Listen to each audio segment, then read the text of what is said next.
From around the world, 94.4 SpiceFM. Good morning, this is News. I'm Dennis Aseto. IEBC Chairperson Ofula Chebukati has revealed that some officials of the commission, especially those in the ICT department, are very worried about the status of their security after their pictures were published online. Chebukati said that considering that in the run-up to the 2017 general election, former Commissioner Chris Musando was murdered, the commission and staff are afraid that their lives are in danger. We must finish printing ballot papers. Actually, we are even late in making changes to the ballot papers. So in most of these cases where we are, we don't have time to take another action. I have not read the judgment. I believe the team will read the judgment. But as a commission, we would want to finalize this process so that we can give Kenyans a credible election on the 9th of August. We cannot have a situation where we want to then to say we are not ready for that particular elective position. But so we shall implement the judgment, and then if there are any other issues on the impeachment area, I'm sure they'll be cleared as we go along. Chebukati has once again denied any involvement with Bungoma Senator Moses Wetangula when it comes to the printing of ballot papers. Wetangula also rubbished the allegations against him. Well, I've not been to Wetangula's home, but I don't think then that issue, I look at it as profiling myself, and this seems to be an ongoing thing. There is a deliberate move to profile staff of IBC, commissioners, staff, and there's a serious social campaign ongoing, and it's actually very sad that at this point in time then you have people who are hell-bent on trying to profile commissioners, staff, so for purposes which we don't understand. So I think it's unfortunate, and I think it's an issue then that people who are behind it need to stop. Now, Mike Sonko is today set to present his nomination papers to the Independent Electoral Boundaries Commission offices in Mombasa. This after the High Court directed that he be cleared to run in the August election. Speaking soon after the verdict, his running mate Mbogo indicated that following the ruling, they will hit the ground running. Sonko was not present during the delivery of the verdict, but Mbogo said he is expected in Mombasa anytime soon. The three judges bench in Mombasa also directed the Electoral Commission to accept Sonko's nomination and gazette him for the rest. This as the Electoral Commission now says that it will obey the court order to clear Mike Sonko for the Mombasa governor's seat. The Commission's chairperson Ofula Chebukati stated that they will not appeal the decision by the Mombasa High Court. He indicated that with only 26 days left to the election, the Electoral Board's focus is on finishing the printing of the ballot papers. We must finish printing ballot papers. Actually, we are even late in making changes to the ballot papers. So in most of these cases where we are, we don't have time to take another action. I have not read the judgment. I believe the team will read the judgment. But as a commission, we would want to finalize this process so that we can give Kenyans a credible election on the 9th of August. We cannot have a situation where we want to then to say we are not ready for that particular elective position. But so we shall implement the judgment, and then if there are any other issues on the impeachment area, I'm sure they'll be cleared as we go along. Now, President Uhuru Kenyatta kicked off the mass issuance of title deeds to landowners in Samburu County, reaffirming government's commitment to inclusive development across the country, noting that only 18 title deeds had been issued to Samburu County before his tenure. The president said the over 20,000 titles that will have been distributed by the end of his term will help unlock immense economic potential of the vast county. The head of state who commissioned the new 65-kilometer Nairobi-Kisima-Maralal road commended Samburu leaders for their cooperation, which is said had made it possible for the national government to successfully implement key projects in the county. Mwaka huu mutaona tena tumetoa shilingi ingine bilioni 1 kwa katika budget ya mwaka huu. Hiyo budget ndio ihakikishe ya kwamba ile barabara ya kutoka Rumruti kuja mpaka hapa posta hapa na hii ya kwenda mpaka Maralal iwe standard moja. So mutawaona hapa sasa waongeze nguvu ya hii barabara, si namna hiyo? Ndio hii iwe barabara ambayo itakuwa barabara ya kudumu. Si ni kweli? Na mambo haya tumeweza kufanya kwa sababu ya amani. Now, Deputy President William Ruto led one of the Kenya Kwanza Alliance's biggest single-day political campaigns, holding rallies in the counties of Kakamega, Vihiga, Nyamira, Kisii and Migori. These as Azimio Umoja One Kenya Party also took its campaign to the coast region, where it drummed up support for its presidential candidate Raila Odinga. This is Newswire. I'm Dennis Aseto. Good morning.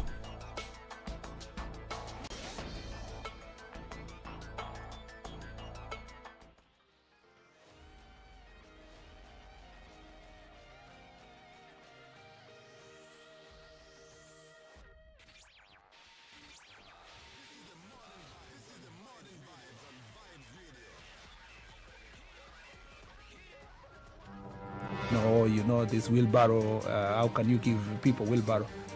His party symbol is an umbrella. Is he distributing umbrellas in McQueen? Have you been told if we don't lock between 10 to 4, this is what we're saving? You try and call them, the same person who was in your house every day, because they know you are influential and you will give them votes. Call them after 1 month and see if they'll pick up their phone. Don't tell your member of parliament that you want him to come and build a school, you want him to come and do a hospital. That is not the work of the member. Now that we have devolution in this country, these resources should go to those devolved units. You have to have strong, independent institutions. And I mean, you have to have police who has the right to take the biggest town in the country and question, why did you do this and that, and send them to court if necessary. Joel in Kericho, good morning. Salama sana Eric, habari ya asubuhi. Salama kabisa. Mbunge wako ni nani? Anaitwa Silvanus Maritim, hapa ni Ainamoi. Silvanus Maritim, Ainamoi. Yes. Sasa ile jumba nampambia yeye nini? Amalize aende. Asante sana.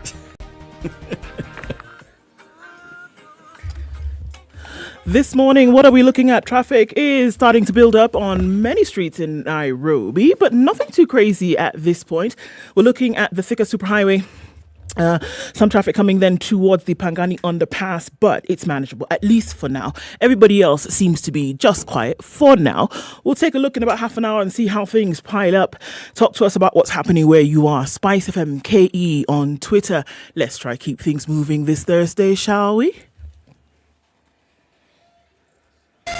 Spice FM, Malindi.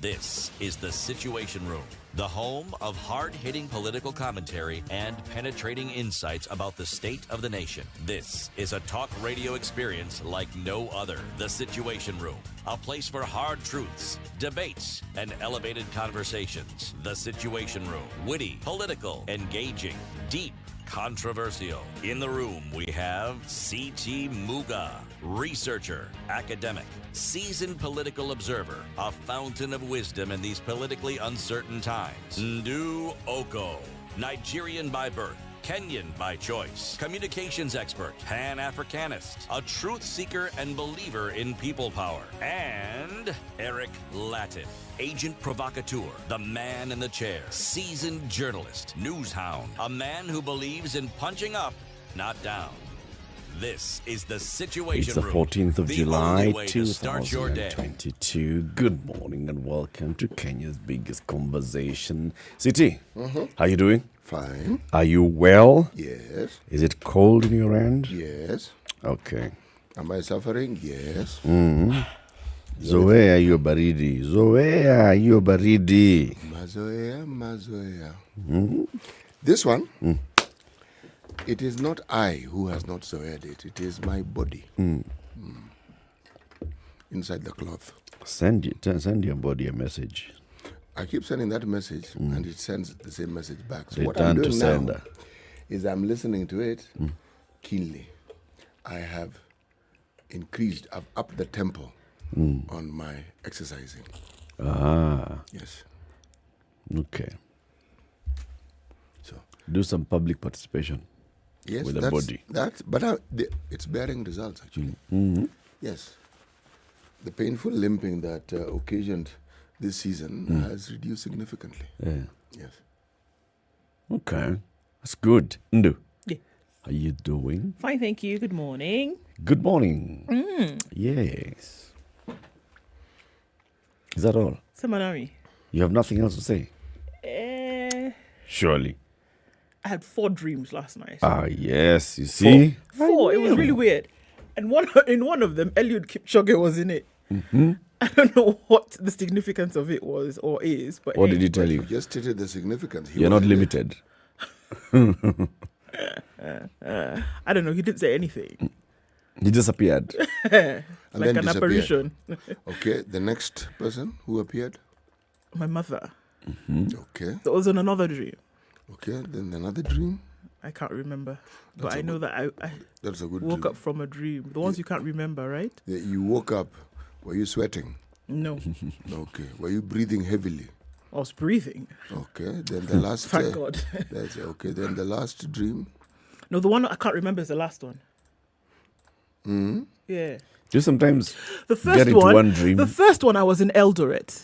I don't know what it is. And then the next one, Eliud Kipchoge was in it. I don't know what's up with these challenges. I'm not trying And to it tell was you not this in morning. Eldoret.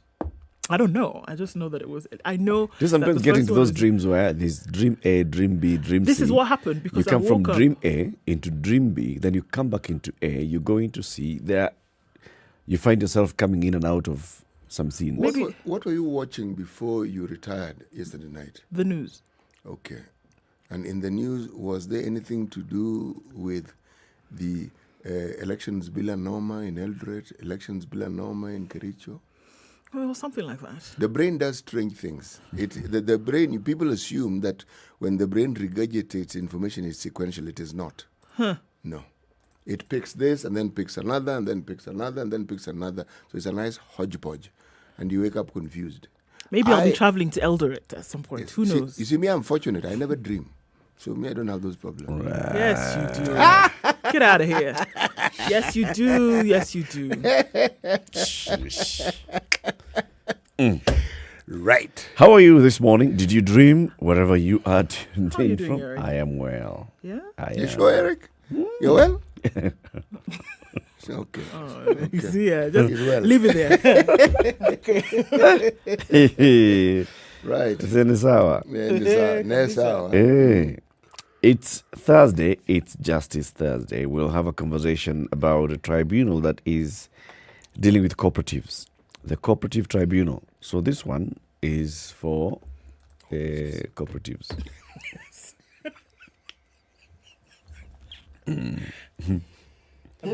Abby? And if there's no cooperation anywhere, then they don't come in. The Honorable Beatrice Kimemia is the chairperson of the Cooperative Tribunal. She will be here with us at 7 o'clock to talk about this tribunal and what they do and what their mandate is. And, you know, we've been dealing with very many tribunals. So far we've done with what? Energy Tribunal, Sports Tribunal, what other? There's another one. Tax. Yeah. Yeah. Well, okay, now that was the KRA Oh, that was different. internal. Okay, for like Justice Thursday? Yeah. No, but there was another one as well. Relax. My memory fails me. No, it won't. You'll dream about it. Thank you very much. Touche, Right. We are live streaming the show on SpiceFM KE. Ndu, Yes. how are we doing in terms of COVID? Okay, let me let you know what that looks like globally. First of all, 563 million cases now around the world. That's the global tally. 563, 951,095. All right, let's look at Kenya before I tell you about what the world is calling the worst variant of COVID so far. 239 cases in Kenya from a sample size of 2,413 gives Kenya now a positivity rate of 9.9%. That's what's happening in the country right now. Ministry of Health can do nothing but tell us, right now, put on your mask in public places, and if you've not been vaccinated, get vaccinated and then get your booster shots. 0 recorded deaths. The numbers are declining. That is true here. Excuse me. But 9.9% is what the positivity rate, and it looks like we're oscillating, just there. 9, 10 for now. Mm-hmm. Let's look at what's going on. The western part of the world is going into the summer months, or rather is already in the summer months, and it's the busiest time for travel in these parts. And the question is that, are the airports ready, or are they doing anything they can to avoid the summer holiday chaos? Looking from the UK to the US and then different parts of Europe. The working behind the scenes to make sure that it goes smoothly. It will be the busiest time of travel in the last 2 years, whereby people didn't travel as much as they are this year. And of course, the threat of the spread of COVID is heavy on the minds of those who are dealing with, millions of passengers in a short period of time. This is at the same time where the worst variant is here, is what is being reported across the board. Nearly 2.5 years since the start of the pandemic, the most infectious and transmissible variant yet has arrived. So we're looking at waves of COVID-19, but this new variant, the BA.5, is a clear sign that the pandemic is far from over. The newest offshoot of Omicron, along with a closely related variant, BA.4, fueling a global surge in cases, 30% over the last fortnight, according to the World Health Organization. And so they're saying, look, this is the one that probably is going to do us a thing, because in terms of its transmission rate and in terms of its virility as well as severity of the disease when it comes to symptoms. So eyebrows up, watch out, folks. Could be a tough one. Okay, tutazidi kuomba. Yeah. SpiceFM KE on YouTube, SpiceFM KE on Facebook. We are also live on Twitter. If you're online, you know what to do. Say hello to us. Tell us where you tuned in from. We'll acknowledge your presence after we take a look at the weather forecast. Good morning, 16 after 6. This is the Situation Room, the only way to start your day. Standard Group's Farm Kenya initiative is the umbrella entity for all agriculture-related channels, activities and investments. The media platforms under the Farm Kenya initiative include the Smart Harvest Weekly Pullout in the Saturday Standard, KTN Farmers TV, a 24-hour agribusiness TV station, Maisha Kilimo, a weekly agriculture show on Radio Maisha, AgriTalk on SpiceFM's morning show The Situation Room, and Grind na Agribiz on Vibes Radio morning show Morning Vibes. Find us online at www.farmers.co.ke, an integrated website that creates and aggregates agri-content, hosts a digital marketplace, and wide range of agri-data. Other platforms include specialized events such as the annual Mkulima Expo, quarterly Farmers Kenya Breakfast, and dedicated social media platforms at Farm Kenya 254. Farm Kenya, working to secure your growth.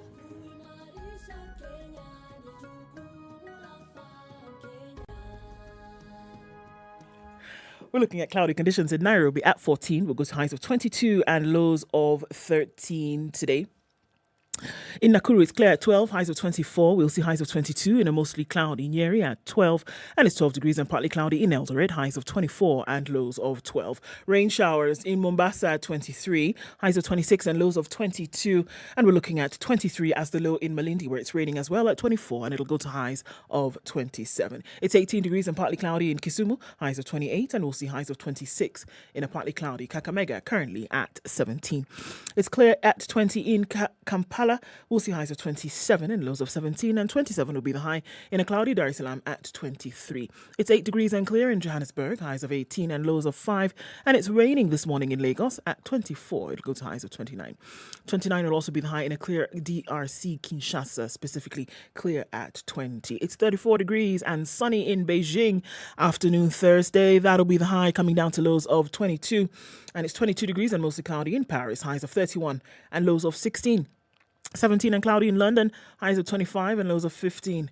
And New York, Wednesday night, is clear at 25. Coming into Thursday, we'll see highs of 32 and lows of 22.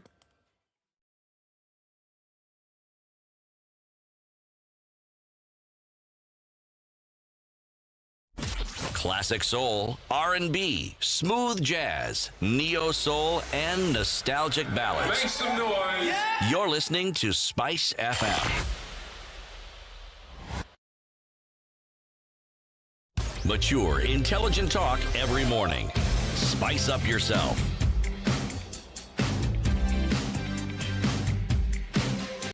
"19 minutes after 6. Benoit Done right. is tuned in 94 point. Nakuru. Specifically, is it Egerton or Edgerton? Take your pick. Or Egerton. Or Egerton. All of the above. Egerton, Edgerton, Egerton, Egerton. All okay. Okay. So long as you know what you're talking about, it's the same thing. Okay. All right. Well, that's where Benoit is this morning, and he says, "Good morning. Tune in from Souk, West Pokot County. Souk. That's where Alex is, and Alex says, "Good morning. Wamachanja Cabras, but Niko Nakuru." Okay. Sawa. Quite a lot of people tuning in this morning. Angela Nyang says good morning. Eunice Macau is saying good morning as well. Robert is here. Nero is also tuning from Mombasa.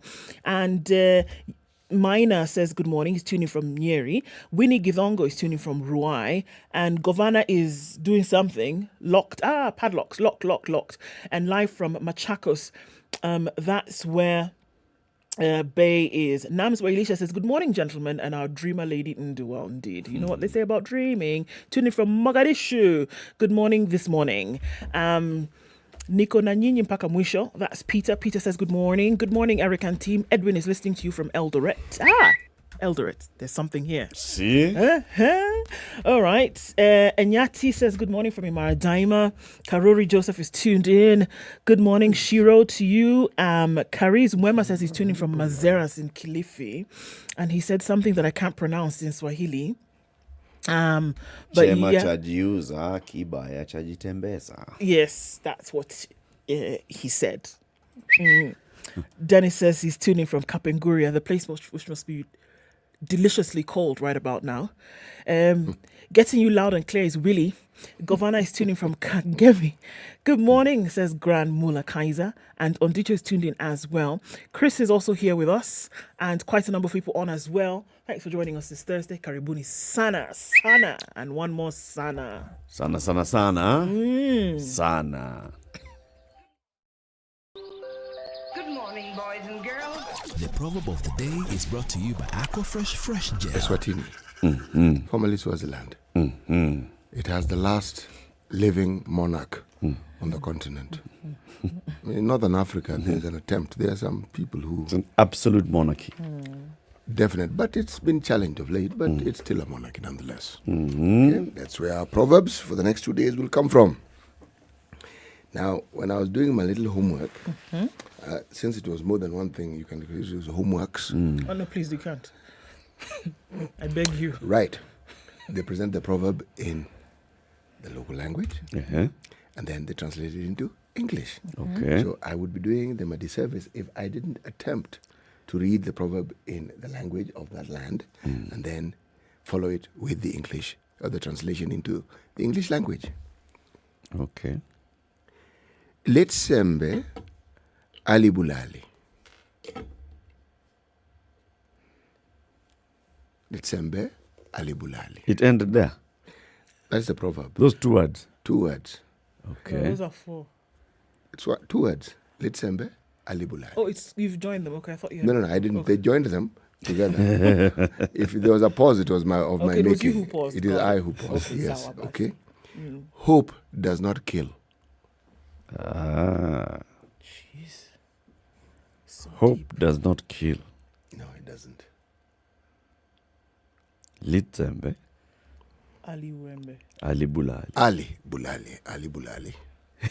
That was my attempt at trying to get everything. Like even the intonation. Yes. Ali Bulali. Yes, it is You're Siswati. speaking Siswati. Well, I'm reading Siswati. Or at least I'm making an attempt to read Siswati. As for speaking it... Whether you're speaking it is a whole different story altogether. Yes. Okay. That one, the Swazi can tell me. Brush your teeth twice a day with Aquafresh Fresh Gel, the secret to long-lasting fresh breath. It's 24 minutes after 6, so let's look at the headlines then, shall we? www.standardmedia.co.ke. Go there and find some good content. You will find good audio content, video content, text content, pictorial content, and you can save that content and consume it later wherever you are, whenever you want to do that, whatever convenience you'll be looking out for. Save it in your pocket. Pocket by Mozilla, downloadable on Google Play Store and Apple App Store. What's in the papers? It seems that Sonko has 9 lives. It's been carried on the front pages of, I think, a lot of the dailies today. Sonko is called the man with 9 lives on the nation. And on the Standard, inside deal that brought Sonko back, he was the black sheep, ostracized and hounded out of office. That's what it's being called. Now, former Governor Mike Sonko has flown back into the waiting arms of President Kenyatta and Azimio ticket flag bearers Odinga and Karua. What is the bargain, and will Sonko deliver? Mombasa and Nairobi. How's that for responsibility on your shoulders? It's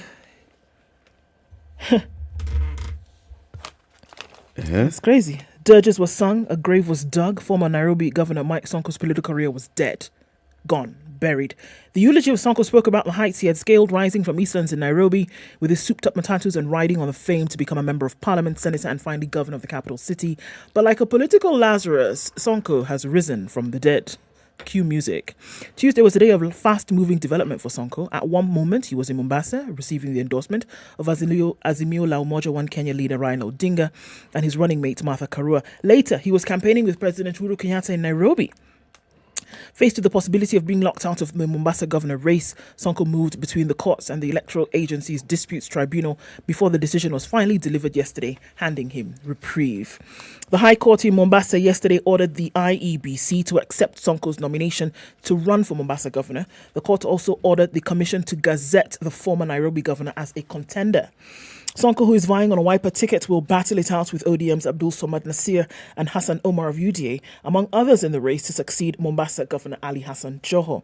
In May, the former Nairobi governor was forced to leave Azimio rally in Komani, Mombasa, after chaos erupted. Police shot in the air and lobbed tear gas canisters after supporters of rival camps clashed. After he was impeached as Nairobi governor, Sonko was ostracized by the political elite in the country, including President Kenyatta and Raila. It did not help that Sonko blamed the government for his downfall. It was thus a surprise that Sonko suddenly appeared to be embraced by the upper echelon of Azimio, Uhuru, Raila and Karua.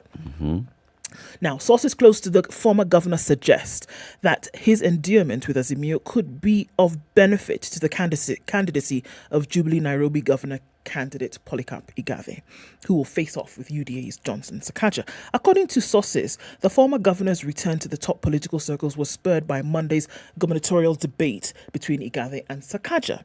Sources say the top brass within Azimio felt that from the debate, the Nairobi Senator Sakaja had emerged as the most appealing candidate to the public, necessitating them to come up with a contingency plan to ensure an Igathe win come August 9th. The Azimio leaders reached out to Sonko Tuesday, urging him to use his influence in Nairobi to rally support for Igathe. The former governor accepted, but in return asked the coalition honchos for a fair chance to vie for the Mombasa governorship. According to the source who sought anonymity, the deal that was struck was that Sonko must deliver Nairobi for Azimio coalition, and in return he will be given a fair chance to vie for the governorship in Mombasa, where he equally enjoys a huge following. And according to the same source, this is why for the first time in a long time, you saw Sonko accompany the president to issue title deeds in Ruai on Tuesday, where he campaigned for Igathe flanked by Babu Owino and Kananu and Lieutenant General Mohammed Badi. So he became buddies with the president and now he's back in the race. It was seen that there was something he could do.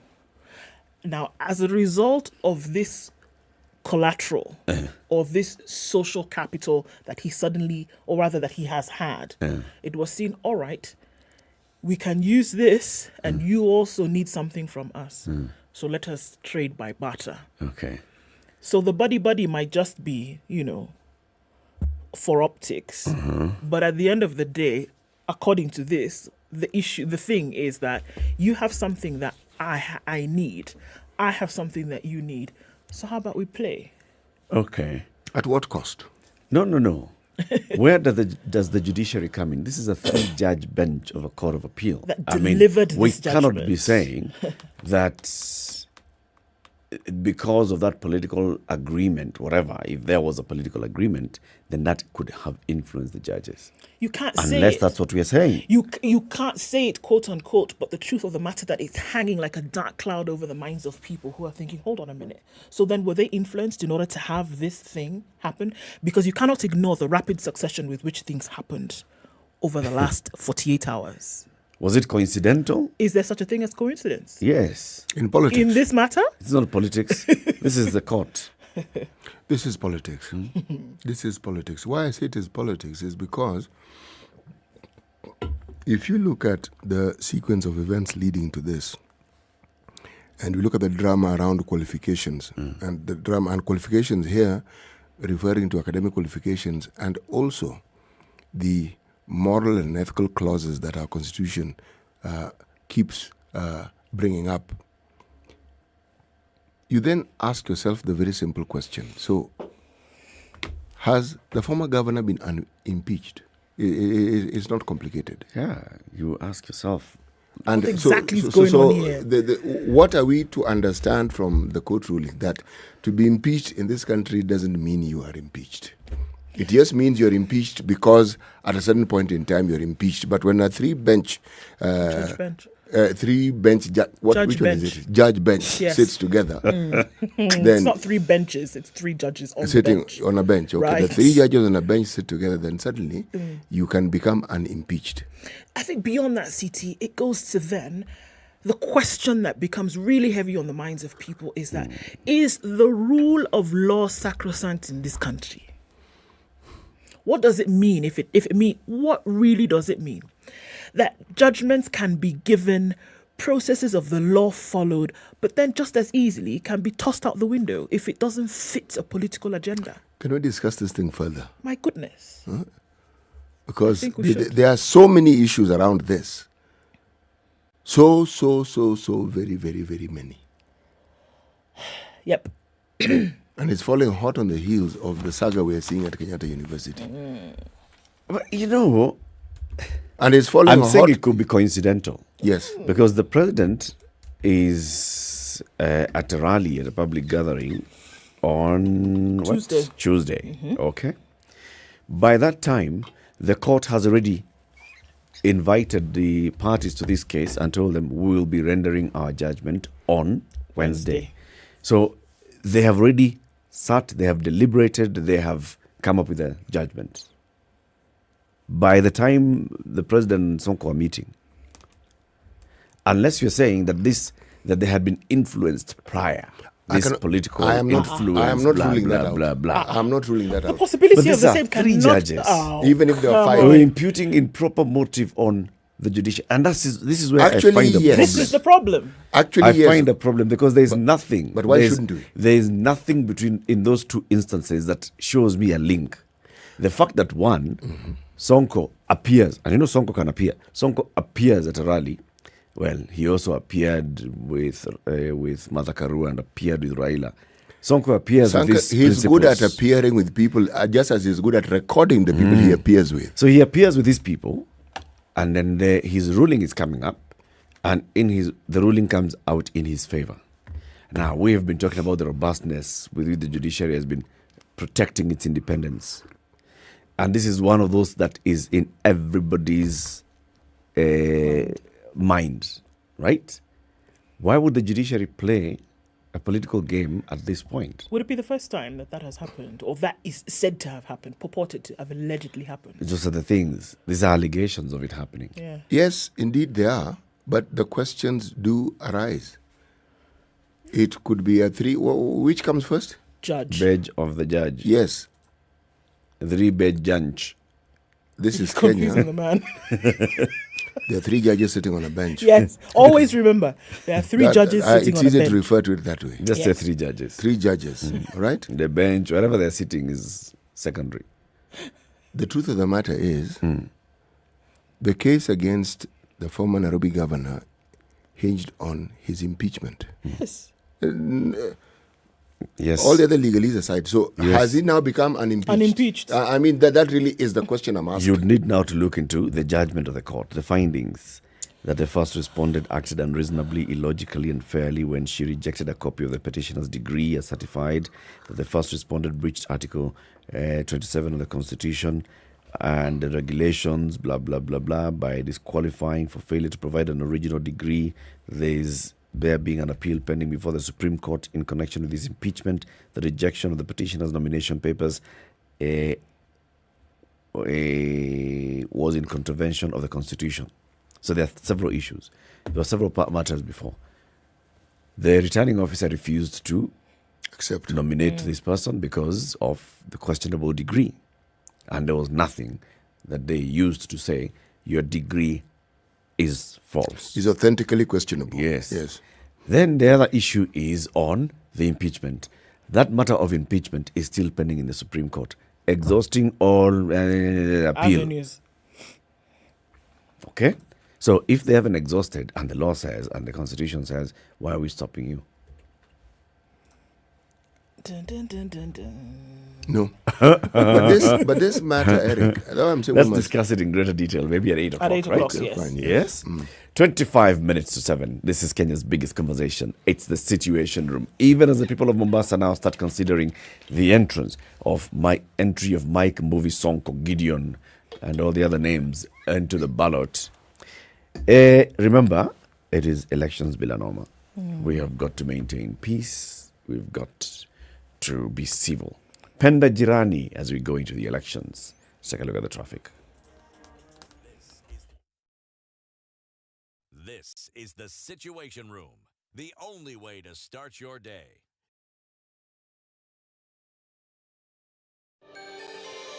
Are you looking for employment and are tired of sending job applications without any response? Gone with no response? Tarmacking is now a thing of the past thanks to Skiza. Dial star 811 star 1 star 21 hash and subscribe to a ringback tune that reflects your qualifications only for 1.5 bob a day. And your callers will know your credentials and send you opportunities they come across. Set the tone with Skiza.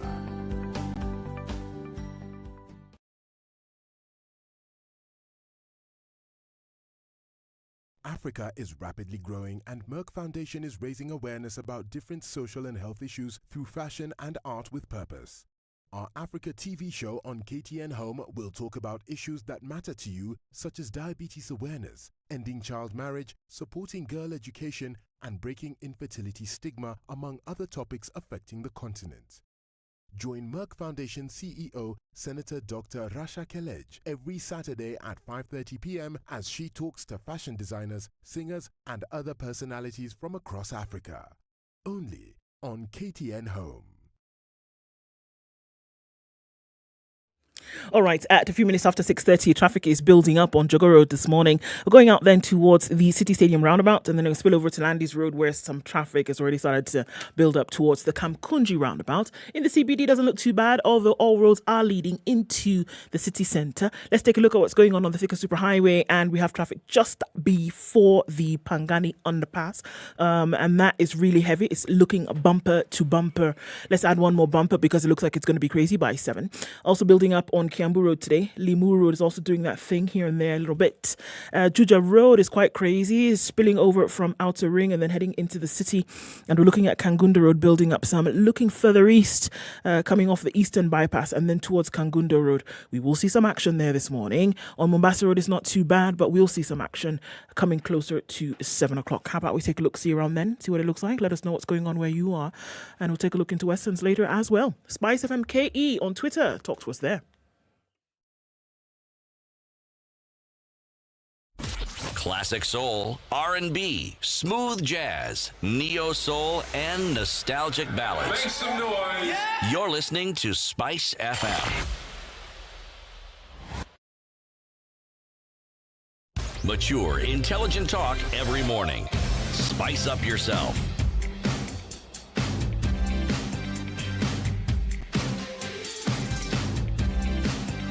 Mornings. 21 minutes to 7. The conversation continues. So, let me pick this one. Maybe it's the one that will be interesting. The court has frozen some people's money. Where has it gone? They say 45 million shillings, but listen to the case. At least 5.5 billion shillings has been transacted by one farm in 7 months. The High Court has frozen the accounts of 2 Nigerian companies suspected to have siphoned more than 6 billion shillings into the country. Wonderful. Lady Justice Esther Maina issued the orders in 2 separate suits filed by the Assets Recovery Agency against Cooperative Technologies Limited and Kandon Technologies Limited over claims that they are being used by fraudsters as conduits of international money laundering. In the first case against Cooperative Technologies, the Lady Justice Maina froze 29.5 million shillings in their account at Equity Bank, while Kandon Technologies had its 15 million shillings in 2 accounts at UBA Bank frozen. In its suit against the 2 companies, the Assets Recovery Agency argued that they are part of an international ring of fraudsters who've been using Kenyan banks as conduits of illicit money whose source cannot be established. In the case against Kandon, for example, ARA claims that they siphoned 5.5 billion shillings, which was transacted through their bank account at UBA in a period of 7 months between October last year and April this year. 5.5 billion shillings. Our investigations revealed that their account had transacted 5.5 billion in the 7 months.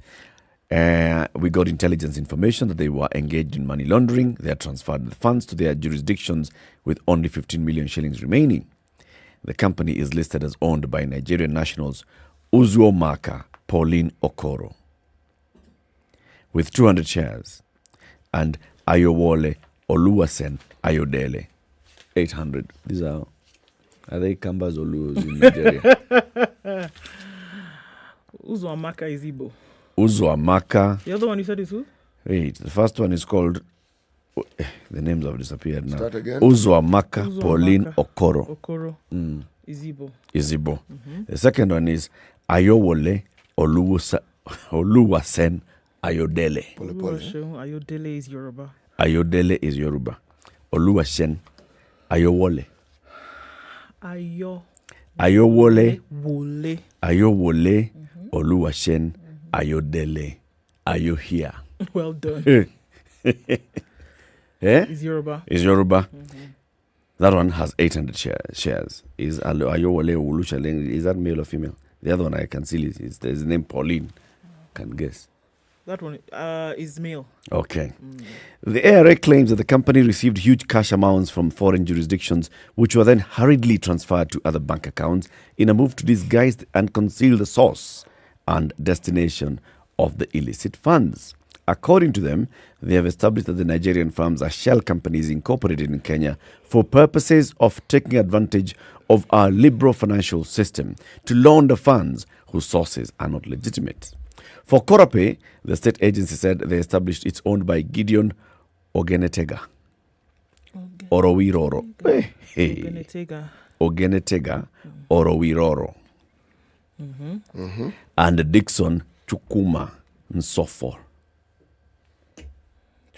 Chukuma means what? Chukuma means God is good. God is good. Indeed, he's good for this one. They had been receiving millions of shillings in their accounts. They had received 29.5 million shillings in a single transaction, which raised suspicion as to the source of the funds.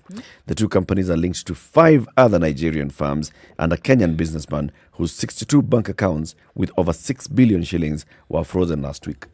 62 bank accounts with 6 billion shillings frozen of allegations that they are engaged in card fraud and international money laundering. Where? Hey. These things happen. Where am I?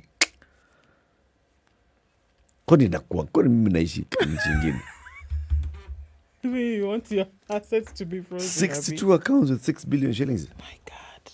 One person. Surely.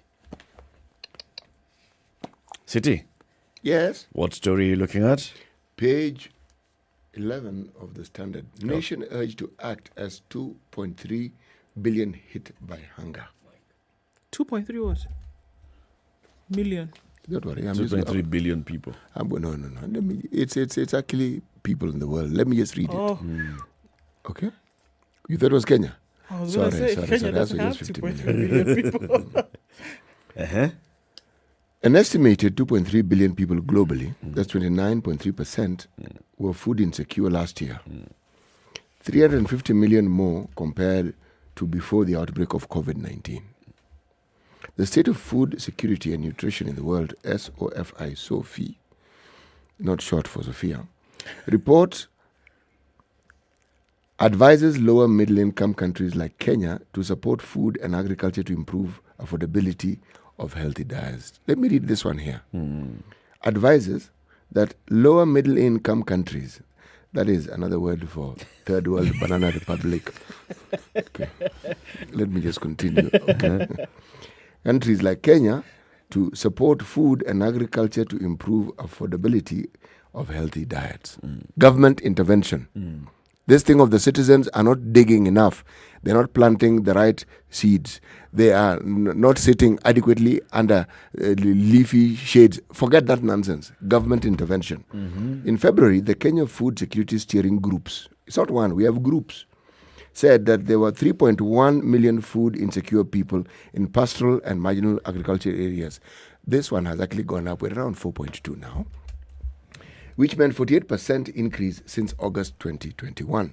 The findings come against expectations that food security could improve after COVID-19 pandemic of 2021 and the face of global goals set in 2015 to end hunger, food insecurity and malnutrition by 2030. That is 8 years from now. Do you see that happening? I'm going to be positive. It can happen. Of course it can. Absolutely it can. It can happen in 5 years. It can happen in 3. But it depends. Are you ready to do what needs to be done in order to make that happen? The things that should be done, where attention should be paid, is clear.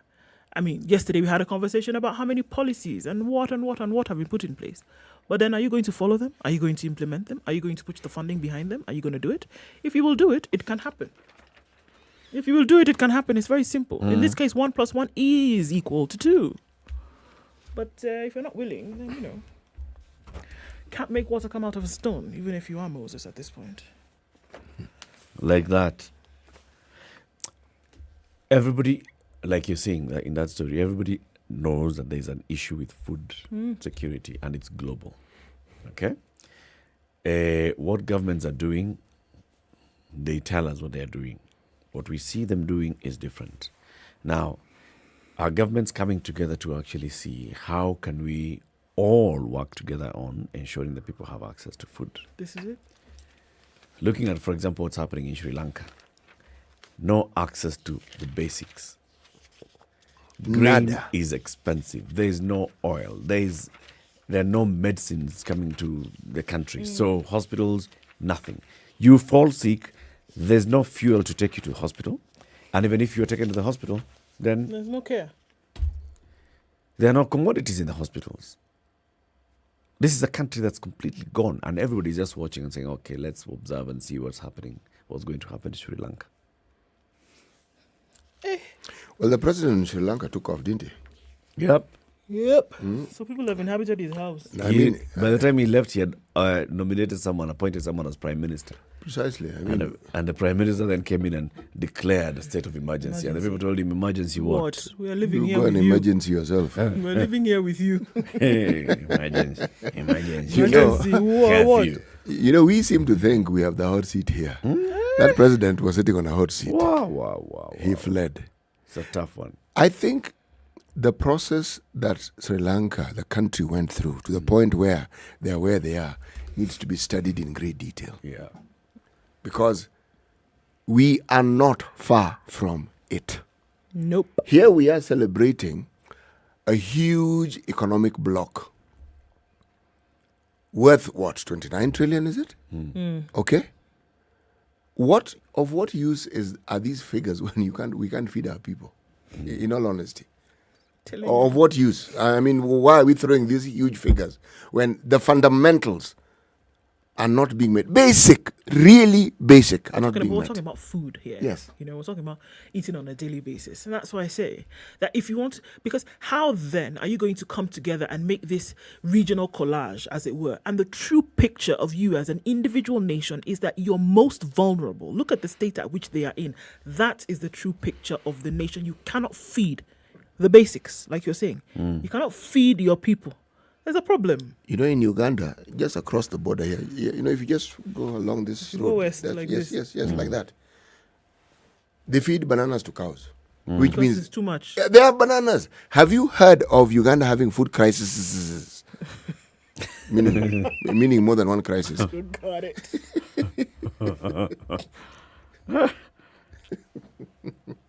Even at their worst moments with Idi Amin.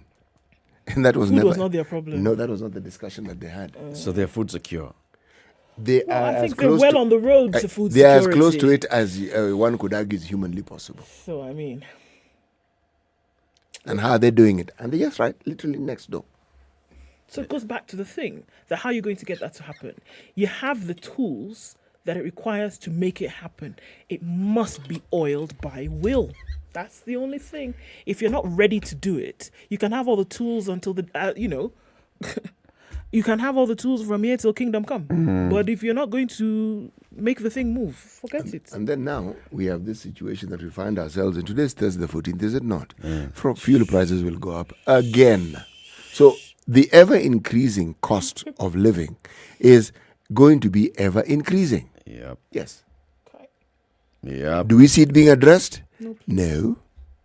Do we hear it being talked about? No, not adequately. Everything else other than that thing, which really is at our very doorsteps, is what? They're promising to work on it. Yes, they are. Why don't they just promise that they will also There's bring a rain? big promise. Eric, well, I mean, we're well on this promise train. See, they can just carry on and tell us, even these areas where you're having droughts, no rain, we will bring rain. I mean, Rainmaker. Okay, no problem. Let me tell you about a police officer who has done wonders. He's like Houdini himself. A well-heeled traffic police officer could not explain how he acquired his vast wealth, and he could lose it all to the state after the High Court gave the anti-graft agency the nod to recover the properties. Chief Inspector Gabriel Mbiti Mule is likely to surrender 10.5 million shillings held in his 4 bank accounts, 7 parcels of land valued at 19.4 million shillings, 5 vehicles and 1 motorcycle, ruling on a forfeiture suit filed by the Ethics and Anti-Corruption Commission in 2015 on suspicion that the officer was involved in corruption.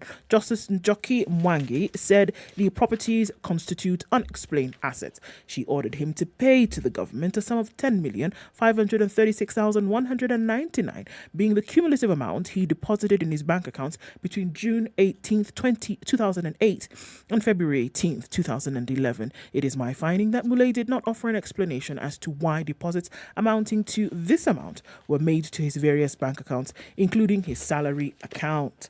The amount should be paid within 30 days. The parcels of land are in Malindi, Kwale Township, and Diviini, Mananja. His monthly net salary, was approximately 20,000 shillings. Court papers indicate 20K. 20K. Net. Right. Okay, that's what he takes home. Yes. 20,000. Go on. And he had some, some 40-something million kind of, floating around in cash and land and vehicles. The court found that the Malindi-based traffic commander failed to explain how he had acquired the assets, which were not commensurate to his known legitimate source of income.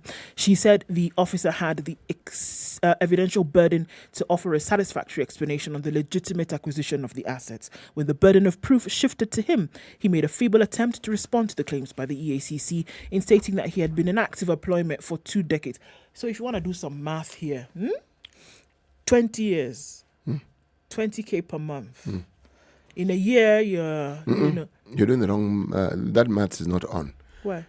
You see, what we're dealing with here, they said that he hasn't adequately explained. So what we're dealing here He with... said that, Yes. how can I not have that money? Yes, and I've worked for 20 years. And I agree with him. And I'm saying that the issue here is the thing that is in court is not his wealth, really. The wealth is the indicator. It's his memory. Are you not allowed to forget how you made your money? 20 years is a long time, Chief. But he said he worked for that 20 years. Precisely. See that he remembers he worked. You save, now you save in a circle, you borrow, you borrow do again, this, you yeah. sell eggs, you sell skuma wiki, you stop vehicles. I mean, just business. Yes. And he wasn't always commander. He wasn't always commander. Yeah. Yes. Surely, in this country, is one not allowed to forget how they made their He money? said he had been earning a decent salary. So why should people be asking him how he got 10 million and land and things? He was earning a decent salary. This is a humble man who understands 20,000 shillings is a decent salary. Yes. Yes. So in a year, he was making, about 280,000. Is that not a lot of money to make in a year? 10 years, he made 2.8 million if he didn't touch his salary. Yeah, but then he 5.6 invested that in money. 20. He understood the value of investing. Yes. No Allah. Okay. Yes. It's very good. So he'd take his salary. He's housed by the police, is he not? Yes. Yes. He's Even uniformed food by is the getting police, is he not? subsidized, yeah. Even food is getting some sort of form of subsidy, and then he can also just sacrifice, is he not? Puts the money in, what's a police circle called? That circle, right? Borrows, goes and invests somewhere. Buys land in Malindi. Yes. Pays back, sells it off, Yes. makes a profit, Yes. buys a motorcycle, it Yes. does the Yes. rounds, brings him that kind to Yes. It is possible. This hour. 20 years. It is possible. So now you see how you people have explained I'm it serious, very by nicely. the way. It I is get possible. it, but you see the way you people have explained it like this. Now, Jockey Mwangi said he failed to do like that. So he would have just told them that he did these things. He did. What Jockey is saying is that not satisfactorily explained. According to He said he made a feeble attempt at explanation. Yeah, if she doesn't believe, that's her problem. She's the one now who is adjudicating. Yeah, That's now. why we she's a we magistrate. understand, but it doesn't mean that the man didn't make his money. Yeah. Well, are you suggesting that he stole the money? Me. Hey. Me. Or that he received the money through means If that are Jockey can dubious? then demonstrate where he got the money, because if you're doubting where I got the money, then you show me where I got the money. Precisely. These are the things now he should have asked Jockey, but now Oga was quiet. Yeah, Oga Oga didn't is one- talk. Oga Oga is didn't wondering- talk. Oga is when from- they he's asked wondering him, who you mutu. she now said, explain to us. Oga didn't say shishi. Because she now said, okay. he was just looking around. Even wondering, you, Pay us back. wouldn't you be dumb stuck with, I have with, told with, you, with I have wonderment? told you, I have told you, you're still telling me explain. And I've explained to you. Now, the way you have explained. What do you want me to say now? I said he would have called two of you to come and tell them in Malindi court. All these things he didn't say. Go and check his affidavits. You'll not find that he has actually explained and said, I earned. At the end of the Yes. day, Jockey said, give us invested. 10,536,199. Pesa yangu sana niwapatie. Because mimi ni polisi, mimi sifai kuwa na 10 million. So you're shillings. saying, or you're That is what you're suggesting, saying. we have seen people whose main work. Mtu mdogo kama mimi polisi sifai kuwa na. This is the kind of country we Let don't me want tell you to have. something else. It's like, why is your body doing ginger? Wait now. Listen. The court heard that the EACC received information to the effect that Mulay was soliciting for bribes from road users in Malindi while serving as the traffic base commander. He was deployed to Malindi in February 2008. When they did a search at Mulay's house, it resulted in the retrieval of documents that established he had accounts at Barclays, Equity, Cooperative and Standard Chartered banks. It's good. Okay. So let this lady go and show. The judge. Demonstrate. Yes. You demonstrate, or the prosecutor demonstrate how being a police officer stationed on the road, you can get 10 million shillings. Accumulate that money. Accumulate From bribes. Sure. Yeah, even from bribes. Okay. Tell us how much would each individual need to be parting with In order for as him a to bribe make this for him to 10M, accumulate 10 and million then to get shillings vehicles in only 4 and- years. The number of vehicles on the particular, because he was not all over Malindi. Yes. You are given The a specific particular route. stretch of road. Okay? What is on that particular route? I mean, these are details. And there are people who say he's been receiving bribes. Let them come forth Yeah. and say, I'm Let not them come and this say, guy, I gave but him this 20,000 shillings as a bribe. Yes. I gave him 50,000. Because for it to accumulate to 10 million, we're talking about huge sums of money. It can't be on 50 some bob. stretch of road in Malindi. So, I hear you. yeah. And one see, you see how people have explained it very nicely like this. It's very sweet in my ear. However, Mulay was dumbfounded in court. You cannot Of criminalize. all the police officers in Kenya, they decided that Mulay is the one. cannot He's on the list criminalize now. They have not industry. finished. He's on the list. You cannot criminalize what? Industry.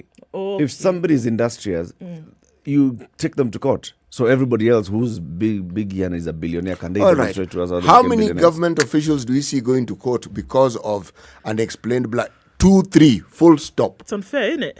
Unfair? It's ludicrous. And those ones you can even see. So this is what they did. There was a contract. They formed a company. Then this company won a contract. You and can they trail built it. it. And you know the can amounts. show. This one, show me how bribery led to 10 million shillings in those cars. Show me. The way you're saying my salary cannot equate to this 10 million. Also, you now show me how bribery equates to 10 million. Precisely. Yes. Precisely. Do the maths for us. Okay, you've said what it can't do. Tell me What how it then can. it can be How done. then it can. Yes. People should do and go and read law, I beg. Keep it here for more conversations coming up in the next hour. This is the Situation Room, broadcasting on SpiceFM, live streaming on YouTube and Facebook. Coming up in the next hour, we talk about a tribunal. Which tribunal is this? The Cooperative Tribunal. And the chairperson of this tribunal will be coming here to tell us what they do and how. Good morning. It's 7 a.m.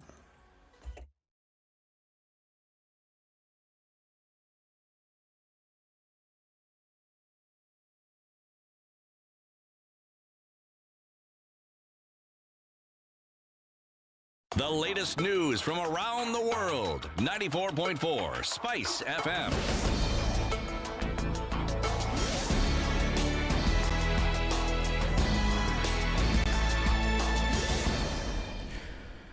Good morning, this is Newswire. Dennis Aseto. IEBC chairperson Wafula Chebukati has revealed that some officials of the commission, especially those in the ICT department, are very worried about the status of their security after the pictures are published online. Chebukati said that considering that in the run-up to the 2017 general election, former Commissioner Chris Musanda was murdered, the commission and staff are afraid that their lives are in danger. Chebukati has once again denied any involvement with Bungoma Senator Moses Wetangula when it comes to the printing of ballot papers. Wetangula also rubbished the allegations against him. Well, I've not been to Wetangula's home, but I don't think then that issue, I look at it as profiling myself, and this seems to be an ongoing thing. There is a deliberate move to profile staff of IBC, commissioners, staff, and there's a serious social campaign ongoing, and it's actually very sad that at this point in time then you have people who are hell-bent on trying to profile commissioners, staff, so for purposes which we don't understand. So I think it's unfortunate, and I think it's an issue then that people who are behind it need to stop. Mike Sonko is today set to present his nomination papers to the Independent Electoral Boundaries Commission offices in Mombasa. This after the High Court directed that he be cleared to run in the August election. Speaking soon after the verdict, his running mate Ali Mbogo indicated that following the ruling, they will hit the ground running. Siku 26 ni chache, lakini sisi tumejitolea kufanya kazi usiku na mchana kuhakikisha tumetembea katika jimbo lote la Mombasa, kuwashawishi watu wetu wa Mombasa wajue kuwa sisi ndio ambao tutaleza kuleta mageuzi. Tunashukuru mahakama ya Kenya kwa sababu imekubali kwamba Mike Mbuvi Sonko anafaa kupatiwa nafasi aitishe kiti. This as the Electoral Commission now says that it will obey the court order to clear Mike Sonko for the Mombasa governor's seat. The Commission's chairperson Wafula Chebukati stated that they will not appeal the decision by the Mombasa High Court. He indicated that with only 26 days to the election, the Electoral Board's focus is on finishing the printing of ballot papers. We must finish printing ballot papers. Actually, we are even late in making changes to the ballot papers. So in most of these cases where we are, we don't have time to take another action. I have not read the judgment. I believe the team will read the judgment. But as a commission, we would want to finalize this process so that we can give Kenyans a credible election on the 9th of August. We cannot have a situation where we want to then to say we are not ready for that particular elective position. But so we shall implement the judgment, and then if there are any other issues on the impeachment area, I'm sure they'll be cleared as we go along. Now, President Uhuru Kenyatta kicked off the mass issuance of title deeds to landowners in Samburu County, reaffirming the government's commitment to inclusive development across the country, noting that only 18 title deeds had been issued to Samburu County before his tenure. The president said that over 20,000 titles have been distributed by the end of his term will help unlock the immense economic potential of the vast county. The head of state who commissioned the new 65-kilometer Naibor-Kisima Maralal Road commended Samburu leaders for the cooperation, which he said had made it possible for the national government to successfully implement key projects in the county. Mwaka huu mutaona tena tumetoa shilingi ingine bilioni 1 kwa katika budget ya mwaka huu. Hiyo budget ndio ihakikishe ya kwamba ile barabara ya kutoka Rumruti kuja mpaka hapa posta hapa na hii ya kwenda mpaka Marilal iwe standard moja. So mutawaona hapa sasa waongeze nguvu ya hii barabara, si namna hiyo. ndio hii iwe barabara ambayo itakuwa barabara ya kudumu. Si ni kweli? Na mambo haya tumeweza kufanya kwa sababu ya amani. United Democratic Alliance running mate Rigathi Gachagua had to be whisked away in a chopper after chaos erupted between rival camps in the Kenya Kwanza Alliance. Gachagua, who had led a campaign in Mutwati, Meru County, accompanied by Senator Mithika Limturi, was forced to prematurely end the rally after a rowdy youth group engaged in a fight. It took the intervention of police officers to restore calm in the area where they lobbed tear gas led by Meru Senator Mithika Limturi. They accused their opponents of planning the chaos. This Standard Media Group continues to urge Kenyans to maintain peace during the electioneering period because Kenya is the only home we have. In this regard, we are collaborating with NCIC in spreading the message of peace through the Elections Bill and Norma campaign. Today, we are pitching camp in Nakuru town. Join us in spreading this message of love and peace. This is Newswire. I'm Dennis Aseto. Good morning.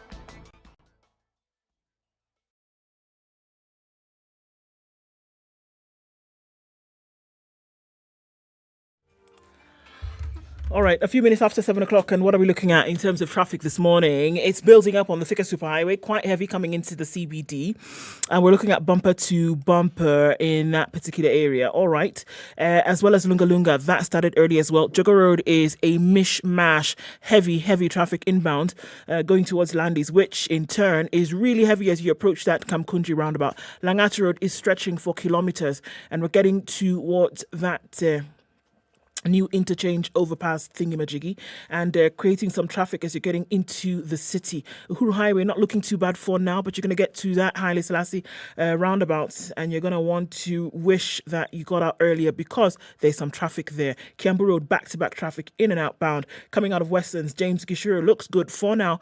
Shouldn't be too much of an issue this morning. Mombasa Road free, clear, not too much of an issue as well. All right, let's see what happens in half an hour when we will be in traffic hour proper. Let's talk SpiceFM KE on Twitter. Let's keep things moving this morning.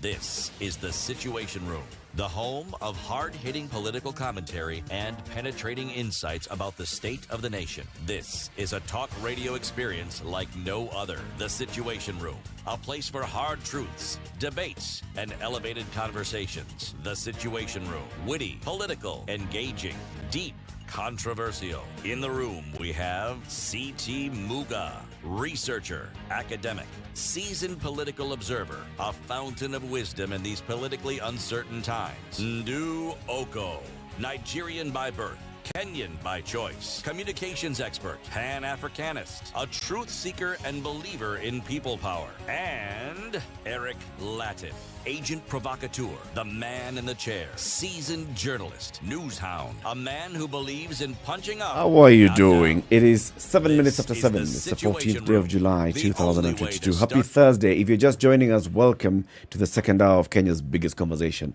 We'll be here until 10 a.m. today. We'll be back here tomorrow, 6 a.m. to 10 a.m. and God willing, Monday to Friday again. That is what we do on a daily basis. I mean, you don't want to come tomorrow? No, I was just making sure I was following your train of thought. Oh, okay. We have a guest in the studio, like we said. It's Thursday, hashtag Justice Thursdays. Access to justice for people from across the country. Before we introduce our guest, the day's proverb.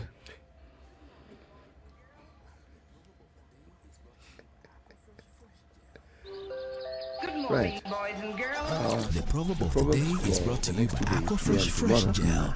Come from the country of Swatini, formerly known as Swaziland. An absolute monarchy, the last absolute monarchy on the continent.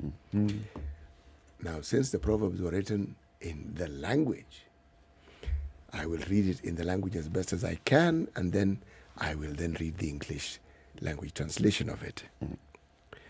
Litsembe alibulali. Litsembe alibulali. I am certain that I've massacred it, but nonetheless, that's how it is written. Hope does not kill. That's what it means. Litsembe alibulali. Yes. Litsembe, one word. Alibulali, another word. I was like, kama unataka sembe, alikula. Let me tell you, there were other proverbs that had words that can best be described as compound words. Because if you count the letters, they're around 20, and it's one word. I avoided that. I said, no, this one, I'm going to make a fool of myself in public. Yes. This is a nice one that you picked. Litsembe alibulali. Yes. It's a good one. Hope does not kill. Yes. Okay.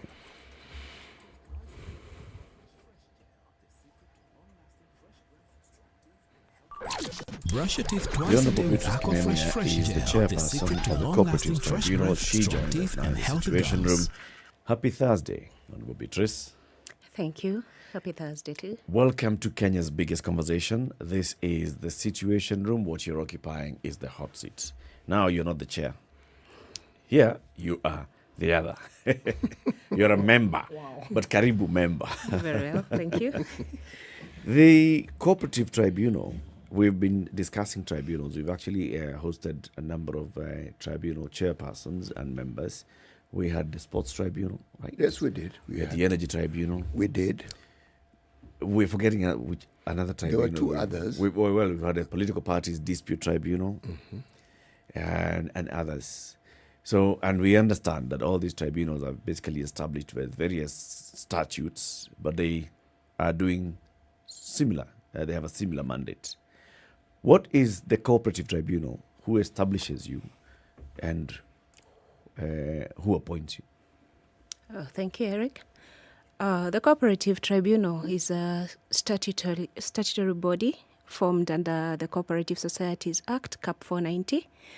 The Cooperative Tribunal deals with issues in regard to cooperative societies.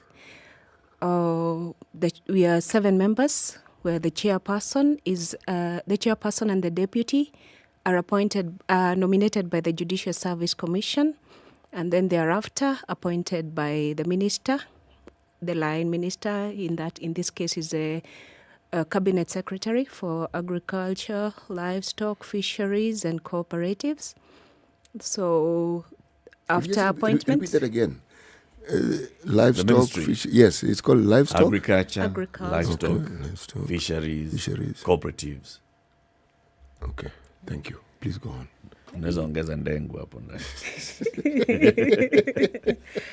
Yes, the appointment is via gazette notice, and then once you're appointed, you're sworn in so that you can deliver justice in truth and in honesty.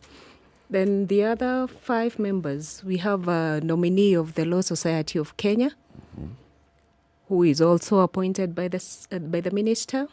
Then there is an advocate, who is also appointed by the minister directly to represent the interests of the ministry. Then we have 3 persons with knowledge of cooperative societies. These are nominated by the apex body, which is a Cooperative Alliance of Kenya movement. That makes a total of 7 members. So the Cooperative Alliance of Kenya brings together the various cooperative societies? Yes, it is the national body. Okay. Yes. So those members then, this one, the lawyer representing the ministry, why must it be a lawyer representing the ministry? Well, that's what the Act says. It's a lawyer so that they can also assist in the legal issues. Yes, apart from now implementing the policies of the ministry. Okay. Yes. So when it's established and it's sitting, is it a permanent tribunal or is it a part-time tribunal? It is a full-time tribunal because the workload is very heavy. Yes. Who are the customers? So cooperatives. I just start thinking of society. The farmers, cooperatives, coffee farmers have a cooperative, the tea people have a cooperative, the potato people have a cooperative, and then there are more others. Yes, basically the cooperative societies are drawn from a huge background of people. There is a agricultural sector, financial sector, banking sector, transport sector. That's what basically cooperative societies are referred to as SACCOs. Yes, that is a general name on the streets.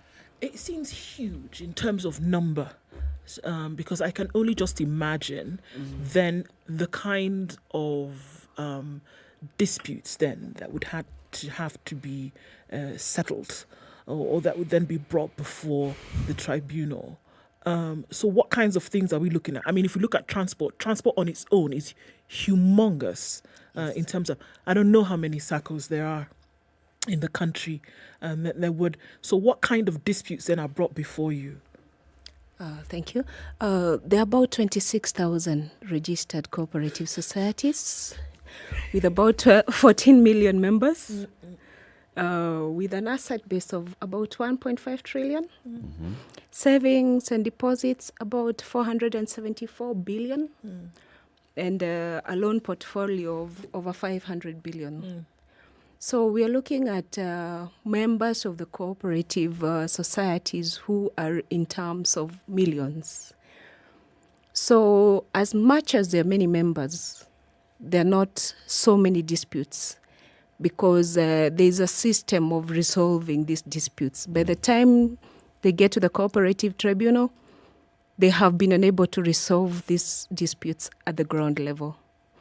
On the ground in the counties, you have the cooperative county officers and the sub-county officers who regulate the cooperative societies in the counties. So before you approach the tribunal, you have tried to go through the county cooperative officers, sub-county cooperative officers, and if they cannot resolve your issues, then that is when you come to the Cooperative Tribunal for the resolution of the dispute. Yes. So what kinds of disputes do come to you then? I'm imagining it's not your normal everyday run-of-the-mill, right? Well, I was not able to pay my loan 3 days late, whatever kind of thing. So what kind of disputes are coming to the tribunal? In every cooperative societies, we have people who save their money. We have people who get loans. We have people who guarantee those loans. Then cooperative societies are managed by a management committee. So the people who bring the disputes to the Cooperative Tribunal, the disputes are divided into 3 categories. That is between a member and another member, or a deceased member or a past member. That's the first category. Then the second category is between the members and the Cooperative Management Committee. That is their SACCO Management Committee. Then the third category is between one cooperative society and another cooperative society. So that's generally the 3 kind of parties that approach the Cooperative Tribunal. In terms of disputes, we have refund cases. For example, if your cooperative society does not give you back your refunds, and by all means you have tried to talk to them, then you file your suit in the Cooperative Tribunal. Then if you default on your loans, and maybe somebody else guaranteed your loan, and maybe you want to fly out of the country, you guaranteed someone 10 million shillings, and they decide to disappear, so you are entitled to bring the suit to the Cooperative Tribunal. Who now, the guarantor? The cooperative society or the guarantor. Okay. But for the guarantor, remember you signed that loan form? Yeah. What people normally forget is to put the amount of money that you are guaranteeing the person for. So once somebody brings you a loan form, you just sign your name without indicating the amount of guarantorship, then they will come for you for the 10 million. That one, we tell you, you guaranteed, you signed the form, start paying. But as a guarantor, you can come to the tribunal and stop this person from leaving the country. Okay. In that case, then sometimes we take the passport so that the person can come to the tribunal and indicate how they intend to pay the money or why they are leaving, yet they have not satisfied the loan amount. Then we have the category of the management committees. If the management committee does not manage the cooperative society properly, then any person or any member of that cooperative society can bring them to the tribunal. Then now we also deal with appeals. These appeals arise from the surcharges which are issued. Surcharge orders are issued by the cooperative commissioner. Then once the surcharges are issued, if the persons do not show cause, then they are surcharged. A surcharge order is issued. If they wish to appeal against that surcharge order, they should appeal within 30 days. There is also the appeals arising from the orders of a liquidator. That is generally what we deal with as a cooperative tribunal. That's more of what you deal. Now, the issue of a liquidator. Yes. I'm imagining that this SACCO has been mismanaged to the extent that even the members' deposits are actually at risk. Then and it owes people. Yes.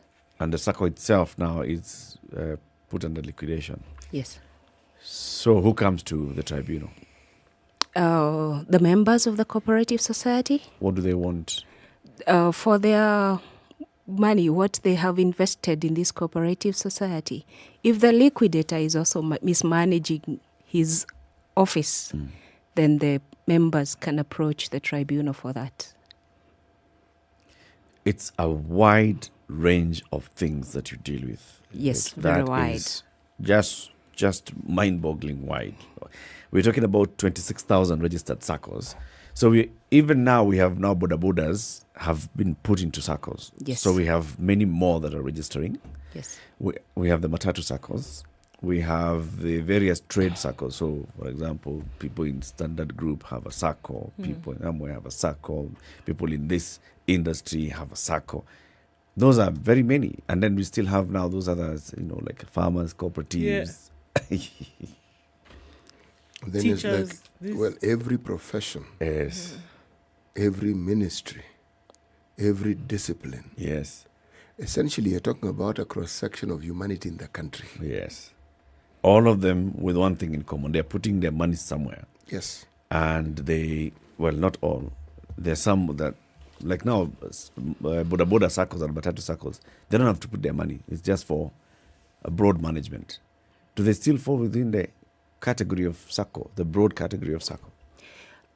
Basically, that's what is called the SACCOs. SACCOs are now under the management of the SACCO Regulatory Authority. That is, it's normal. We normally call it SASRA. Yeah. Which there's a legislation on that. But SACCO, by definition, is savings and credit. Yes. Now, if we have been forced as a matatu industry to have some sort of a management body or a cooperative, but we are not saving into it, we're just registering our vehicles, are we also a SACCO? Yes, you're a SACCO by definition. Okay, Savings and credit cooperatives.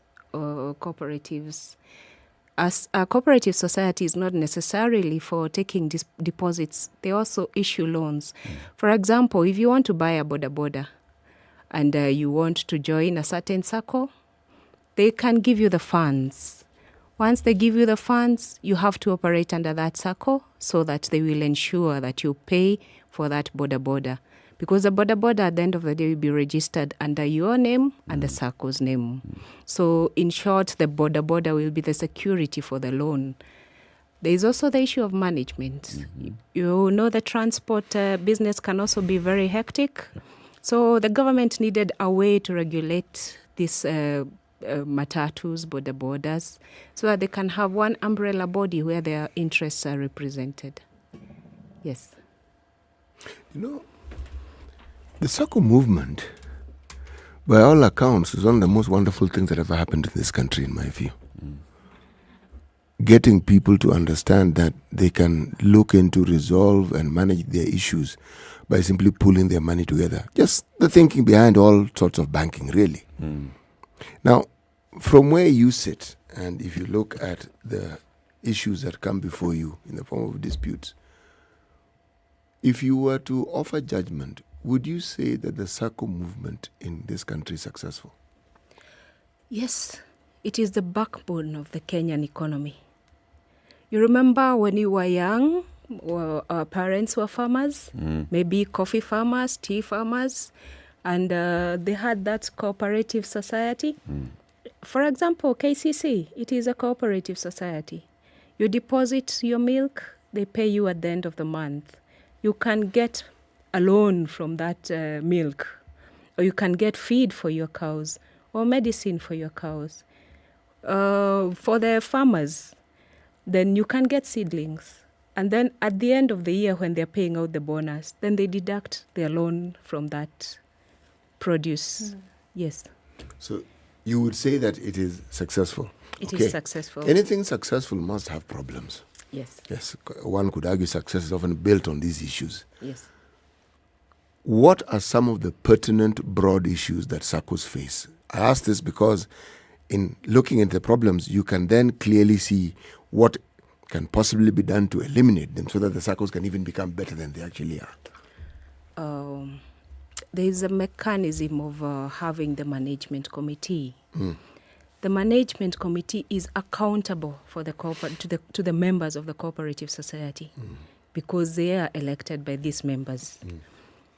They have this Cooperative Societies Act, which regulates all the cooperative societies in the country. And the Commissioner for Cooperative Development is the one who is in charge of controlling and regulating these cooperative societies. If they are mismanaged, as a committee member, you are liable to the members of the cooperative society. Yes. You know, just like City is saying, so there are those cooperatives that are formed and they are successful. Yes. Because largely of the management. Yes. And then because people are seeing this thing is working so well, they want to get in and eat from the cooperative. Common stories that we hear. Yes. And then they get to a point where we have now issues of management wrangles, members falling into several factions. They start fighting, they start killing each other. Do you have to wait for someone to come to the tribunal and lodge an issue? Or can you pick it out from somewhere and see there's an issue that's taking place in a certain cooperative? Their leadership wrangles. This cooperative has not maybe held elections in a while. SASTRA has come and said, "Oh, this is what we are seeing," and then SASTRA can tell you, "Can you intervene in this matter? Can you resolve the dispute that's seems to be bringing this cooperative down?" Well, if the management is not managing the cooperative society properly, then there is a process that is carried out by the Commissioner for Cooperative Development. We start from the inquiry. Any person can approach the Commissioner for purposes of filing or lodging a complaint. Once they perform the inquiry, then there is the inquiry report, which is presented to the AGM of the said cooperative society. If it happens. If it happens. Yeah. No, normally it happens because if you have lodged a complaint, then there has to be an inquiry. Okay. That is the work of the commissioner. No, I'm saying if an AGM takes place. No, they normally happen. Okay. And if there is no AGM, still you can bring them to the tribunal for purposes of enforcing the cooperative society to hold the AGM because that's a way of mismanagement. Okay.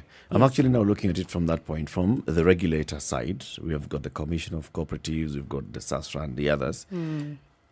The cooperatives should be filing some returns just to show that they are, should show their corporate governance, to show the health of the cooperative and the membership and all. If there are wrangles, then some of the first red flag would be they're not filing the returns on time, or there are multiple returns being filed by different factions or something. Then this would force the regulator at some point then to take action. Can the regulator come to you as the tribunal and say, we notice that there's an issue here and we'd like you to participate in resolving? Okay, SASRA can also file its cases before the tribunal, but this is in form of the orders that they make. It will be an appeal against the order of the SASRA against the order of the commissioner, because the commissioner has the mandate to manage and run all the cooperative societies that are registered. Now, when the commissioner issues such orders, or if you are aggrieved by any decision of the commissioner, then that is when you come to the tribunal, or you go to the High Court for fair administrative action for purposes. I mean, if you feel you were not heard or the procedure was not proper before the commissioner, then you go to the High Court and file a suit for under Fair Administrative Actions Act. But for the Cooperative Tribunal, we deal with the appeals from the orders of the commissioner, also from the orders of the SASRA management, so that with every investment, you need a fast resolution of disputes. Okay. Yes. Time for a break. It's 7:30. This is Kenya's biggest conversation, The Situation Room, on SpiceFM and live streaming on YouTube, Facebook, and our website, www.spicefm.co.ke. The Honorable Beatrice Kimemia is the chair of the Cooperative Tribunal. She's here with us today, being Justice Thursday, to talk to us about the mandate of this tribunal for people to access justice, what it is that they do, and how also you can lodge a complaint if you have an issue with your own cooperative society. Our team is in Kericho, right? Yes. And they're doing some engagement with the people. And they're telling them about elections bila noma. Right. Kericho is one of those counties that have been red flagged by the National Cohesion and Integration Commission as one of the counties that could be a hotspot for violence. And the reason why they are now going to engage is just to make sure that we're telling people, you know what, let's maintain peace. As we go into this election, it's all about elections, bila noma, penda jirani, and all. No matter what. No matter what. Elections will come, elections will go, we will remain where we were. Bei ya mafuta itakuwa imepanda. Maitazidi kupanda. This is the Situation Room, the only way to start your day.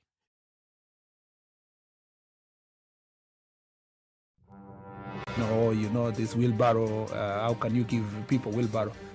His party symbol is an umbrella. Is he distributing umbrellas in Makueni? Have you been told if we don't lock between 10 to 4, this is what we're saving? You try and call them, the same person who was in your house every day, because they know you are influential and you will give them votes. Call them after 1 month and see if they'll pick up their phone. Don't tell your member of parliament that you want him to come and build a school, you want him to come and do a hospital. That is not the work of the member. Now that we have devolution in this country, these resources should go to those devolved units. You have to have strong, independent institutions. And I mean, you have to have police who has the right to take the biggest town in the country and question, why did you do this and that, and send them to court if necessary. Joel in Kericho, good morning. Salama sana Eric, habari ya asubuhi. Salama kabisa. Mbunge wako ni nani? Anaitwa Seriousness Martin, hapa ni Ainamoi. Seriousness Martin, Ainamoi. Yes. Sasa ile juma nampambia yeye nini? Amalize aende. Oh, wow. Asante sana. That's it. The Situation Room, Kenya's biggest conversation. 12 degrees, a bit of a chilly morning. We'll see highs of 23 and lows of 12 today in Nairobi. It's sunny at 13 in Nakuru, highs of 24, and we'll see highs of 22 in a sunny Nyeri, currently at 12. It's 13 degrees and cloudy in Eldoret, highs of 24 and lows of 12 and 22. Rain showers continue in Mombasa, highs of 26 today. 27 will be the high in a rainy Malindi at 23, and it's 19 and sunny in Kisumu, highs of 28. 26 will be the high in a partly sunny Kakamega, currently at 18. It's 22 and sunny in Kampala, highs of 27 and lows of 17, and cloudy conditions in Dar es Salaam at 23. We'll go to highs of 27 today. It's dropping in Johannesburg. It's 9 degrees now. We'll see highs of 18 and lows of 5, and light rain in Lagos continues. At 24, we'll go to highs of 29. 29 will also be the high in a cloudy Kinshasa at 19. 34 in Beijing.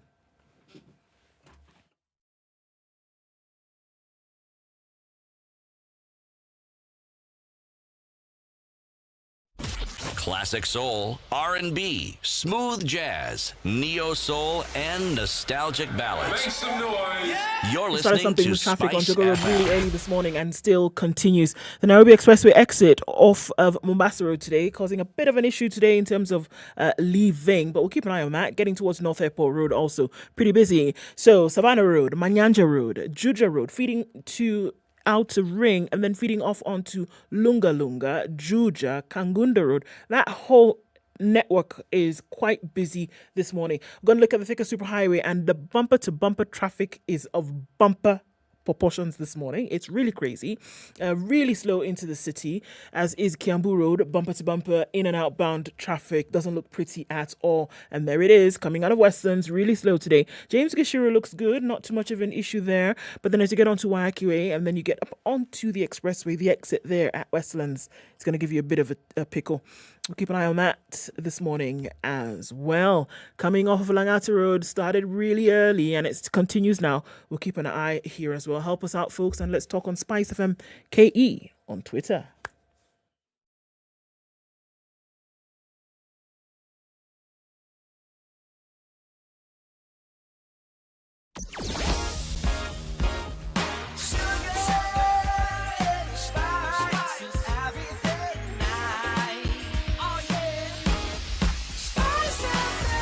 Spice up your life.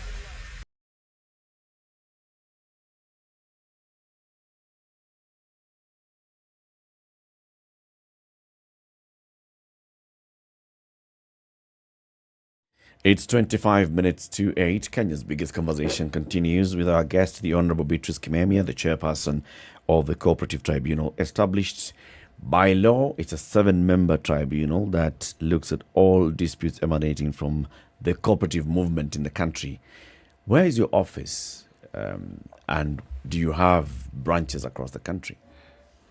Our office, where the Nairobi Principal Registry is at Reinsurance Plaza, 11th and 12th floor.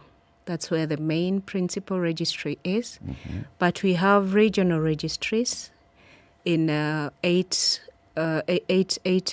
regional areas. That is the old provincial headquarters. We have Nyeri, Embu, Meru, Kisumu, Kakamega, Mombasa, Nakuru, and Eldoret. Mm-hmm. Nairobi is the principal registry. So all filing is online by the e-filing portal.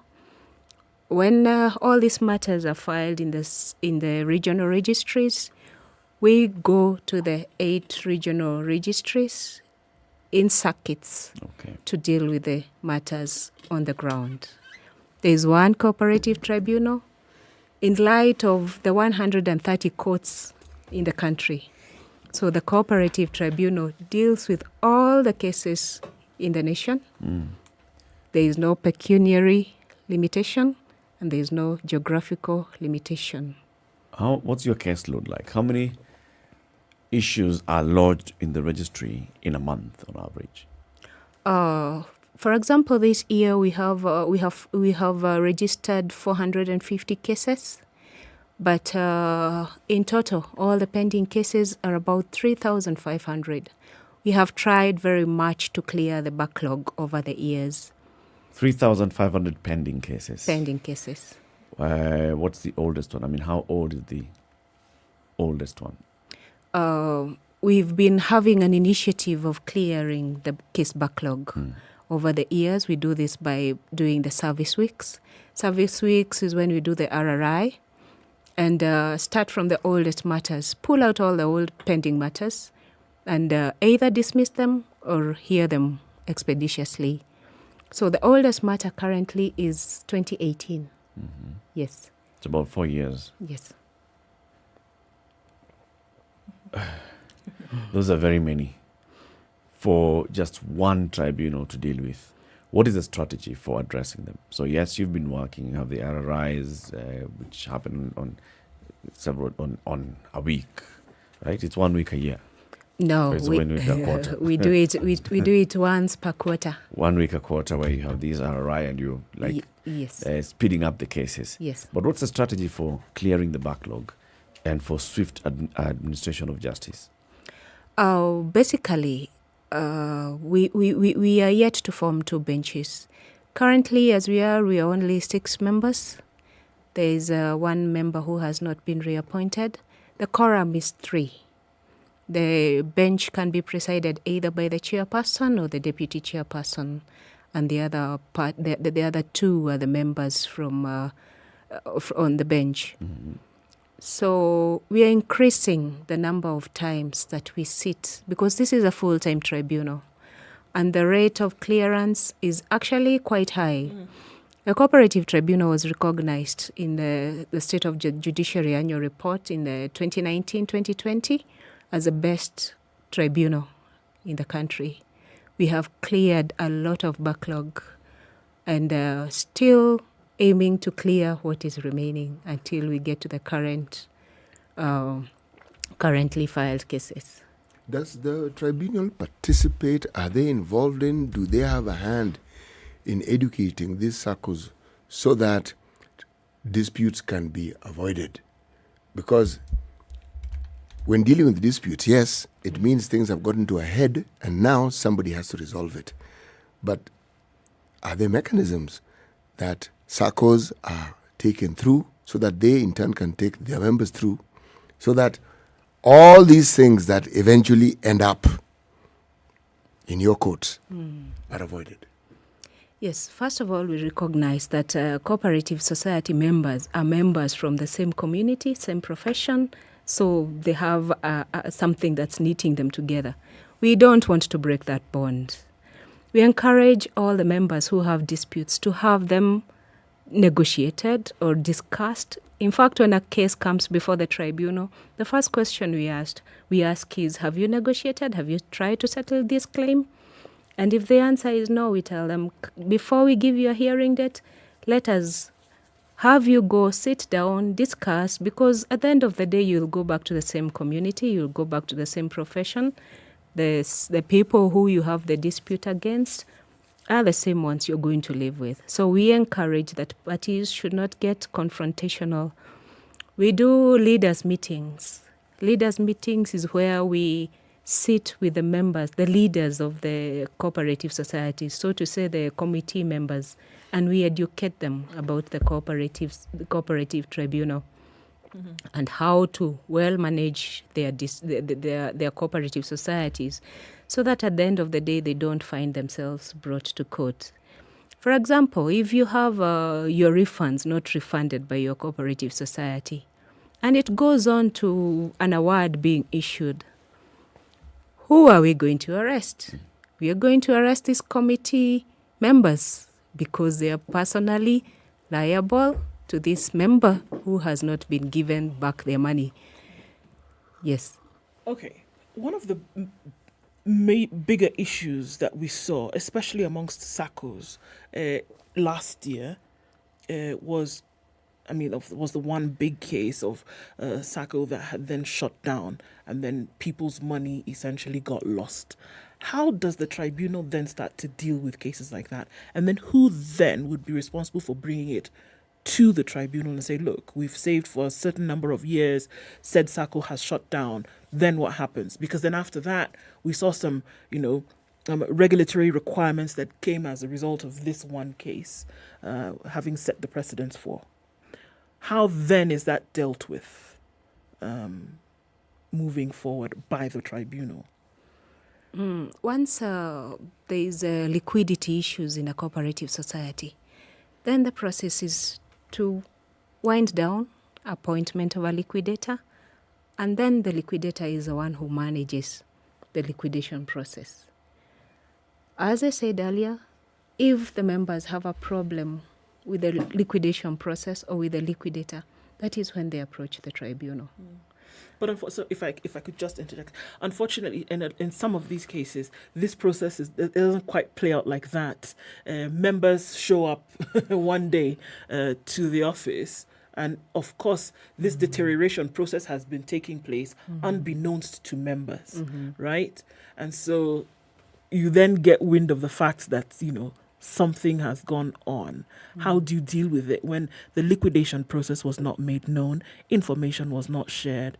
How then do they get justice? Basically, it is a duty of a member. If you see your SACCO is not operating in the proper way, report to the Commissioner of Cooperative Development for purposes of taking action. The Cooperative Tribunal comes in when members have a dispute or when there is an issue with the liquidator. The management, day-to-day management is regulated by the Commissioner and SASRA. So the Cooperative Tribunal is basically like a court. We don't descend into the arena of their disputes. We wait for them to approach us. Now, in the 100th anniversary of, that is the Ushirika 100-day anniversary, was presided by President Uhuru, and he indicated that the government has set up an initiative of an insurance fund in case the cooperative society goes down, then the members will not suffer. But basically, the Cooperative Tribunal is there to ease the access to justice. People have invested heavily in their cooperative societies. Yes. These are big investments. And at the end of the day, you want a mechanism where your matters are resolved quickly. The turnaround time, we have given ourselves 360 days. That is a much shorter time as compared to the normal regular courts. Then we don't have, we don't rely on technicalities. We don't rely basically on the law of evidence. You can just stand there, send a letter, tell us your cooperative society is not giving you back your money, and we will act on that claim. There is no formality, there is no technicality. It is a friendly, expeditious tribunal. What technical expertise?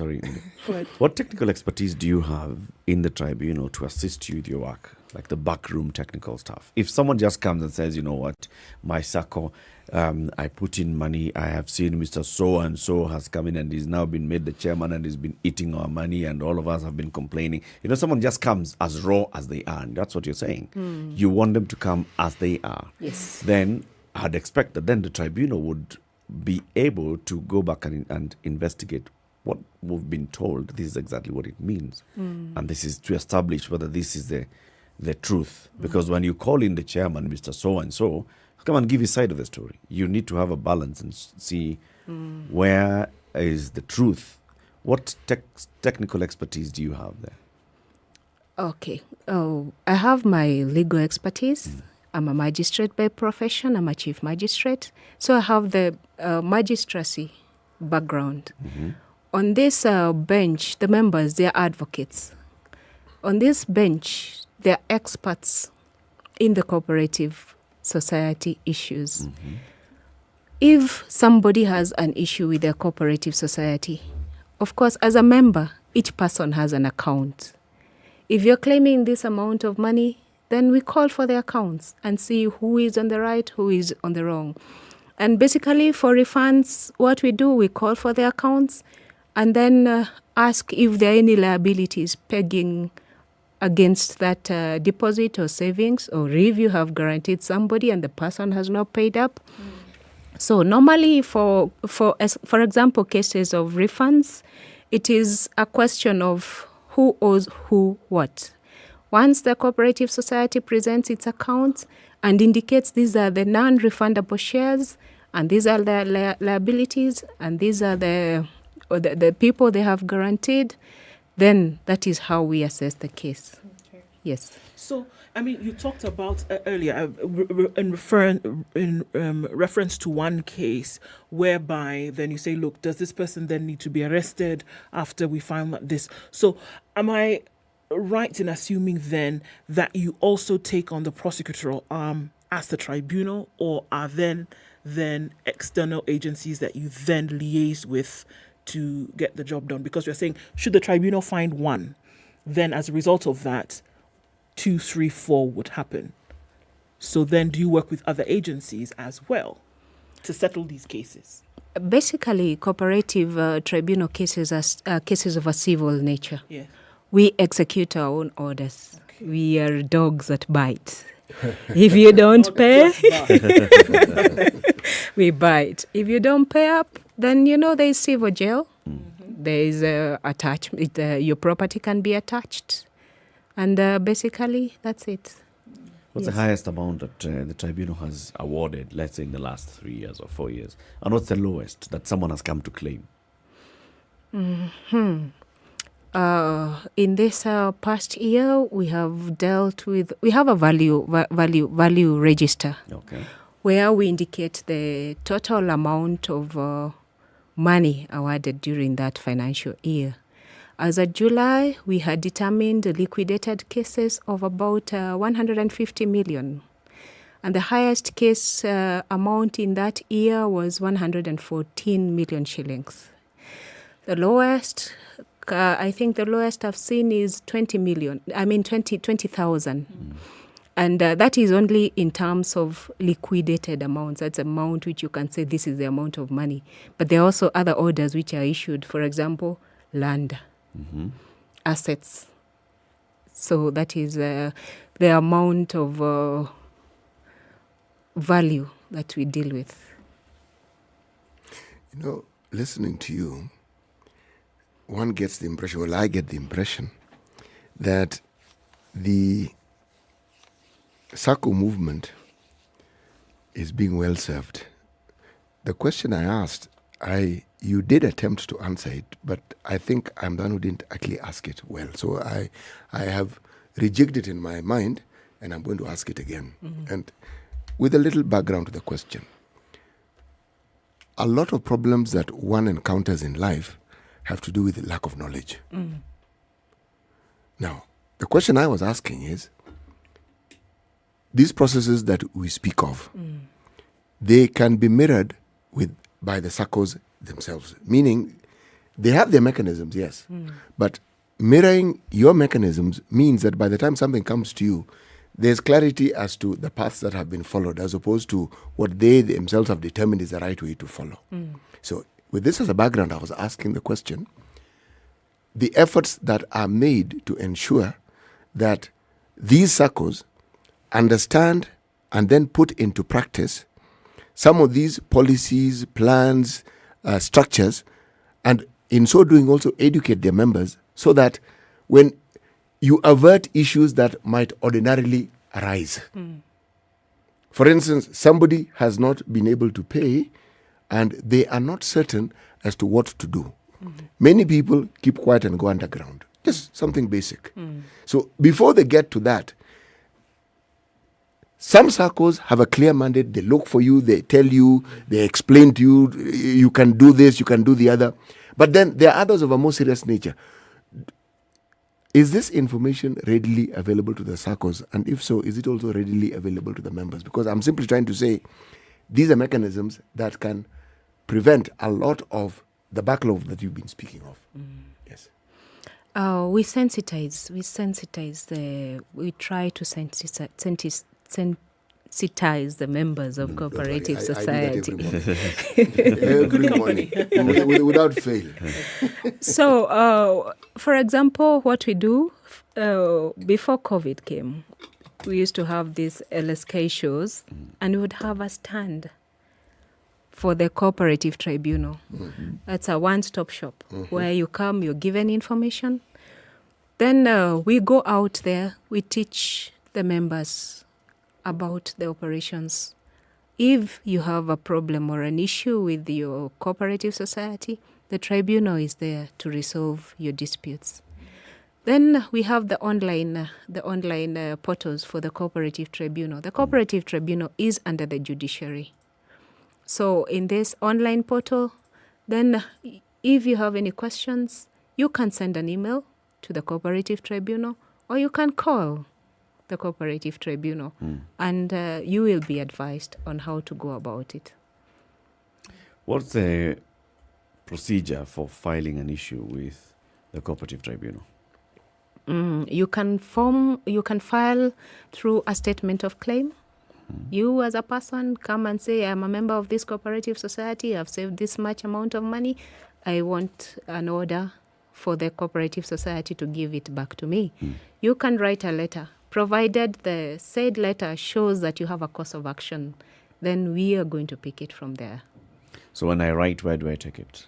To our registry. Our registry is at Reassurance Plaza for those who are not able to access internet.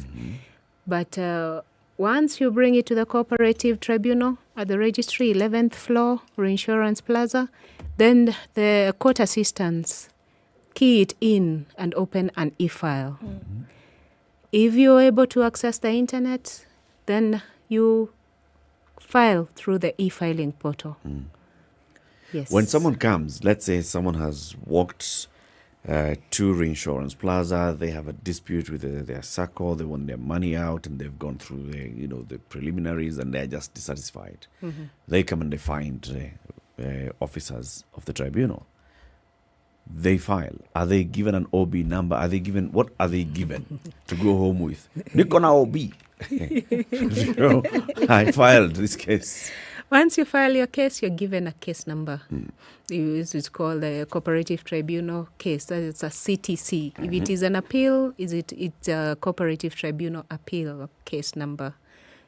That is how we go about it. If you file it online, you're given an e-filing number. Okay. That is like ECTC 1 of 2022. Yes. Okay. How are people around the country then served?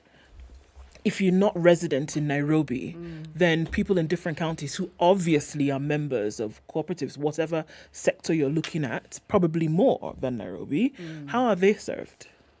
We realize that the cooperative movement is in every town, every village. So I had mentioned earlier that we do circuit sessions. These are sittings which are gazetted in the Kenya Gazette. We give the diary or the calendar of the sittings in every town. That is the 8 former provincial headquarters. And in each of those regions, we have a sub-registry where there is a member of staff allocated to deal with cooperative tribunal cases. So, for example, if you're in Kisumu, there is a date when the cooperative tribunal goes to Kisumu. That is 1 week per month. For example, in October, we will be in Kisumu, and those dates are made known to the members of public through a gazette notice. So the members go down to deliver justice to the people of Kisumu. Hearings are either done online or physically. To be able to attend to those who are not able to access the internet, we do physical hearings. And also noting some of the cases may be very complex. People want to have their day in court. We don't lock them out. We do physical hearings.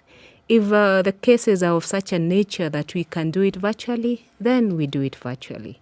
For example, if you have a case in Nairobi and you feel you need to have it dispensed with in a very fast manner, because maybe of its complexity or the amount of money that it involves, if it is a case in Nairobi and there are no dates in Nairobi, then you can opt to be heard in one of the circuits.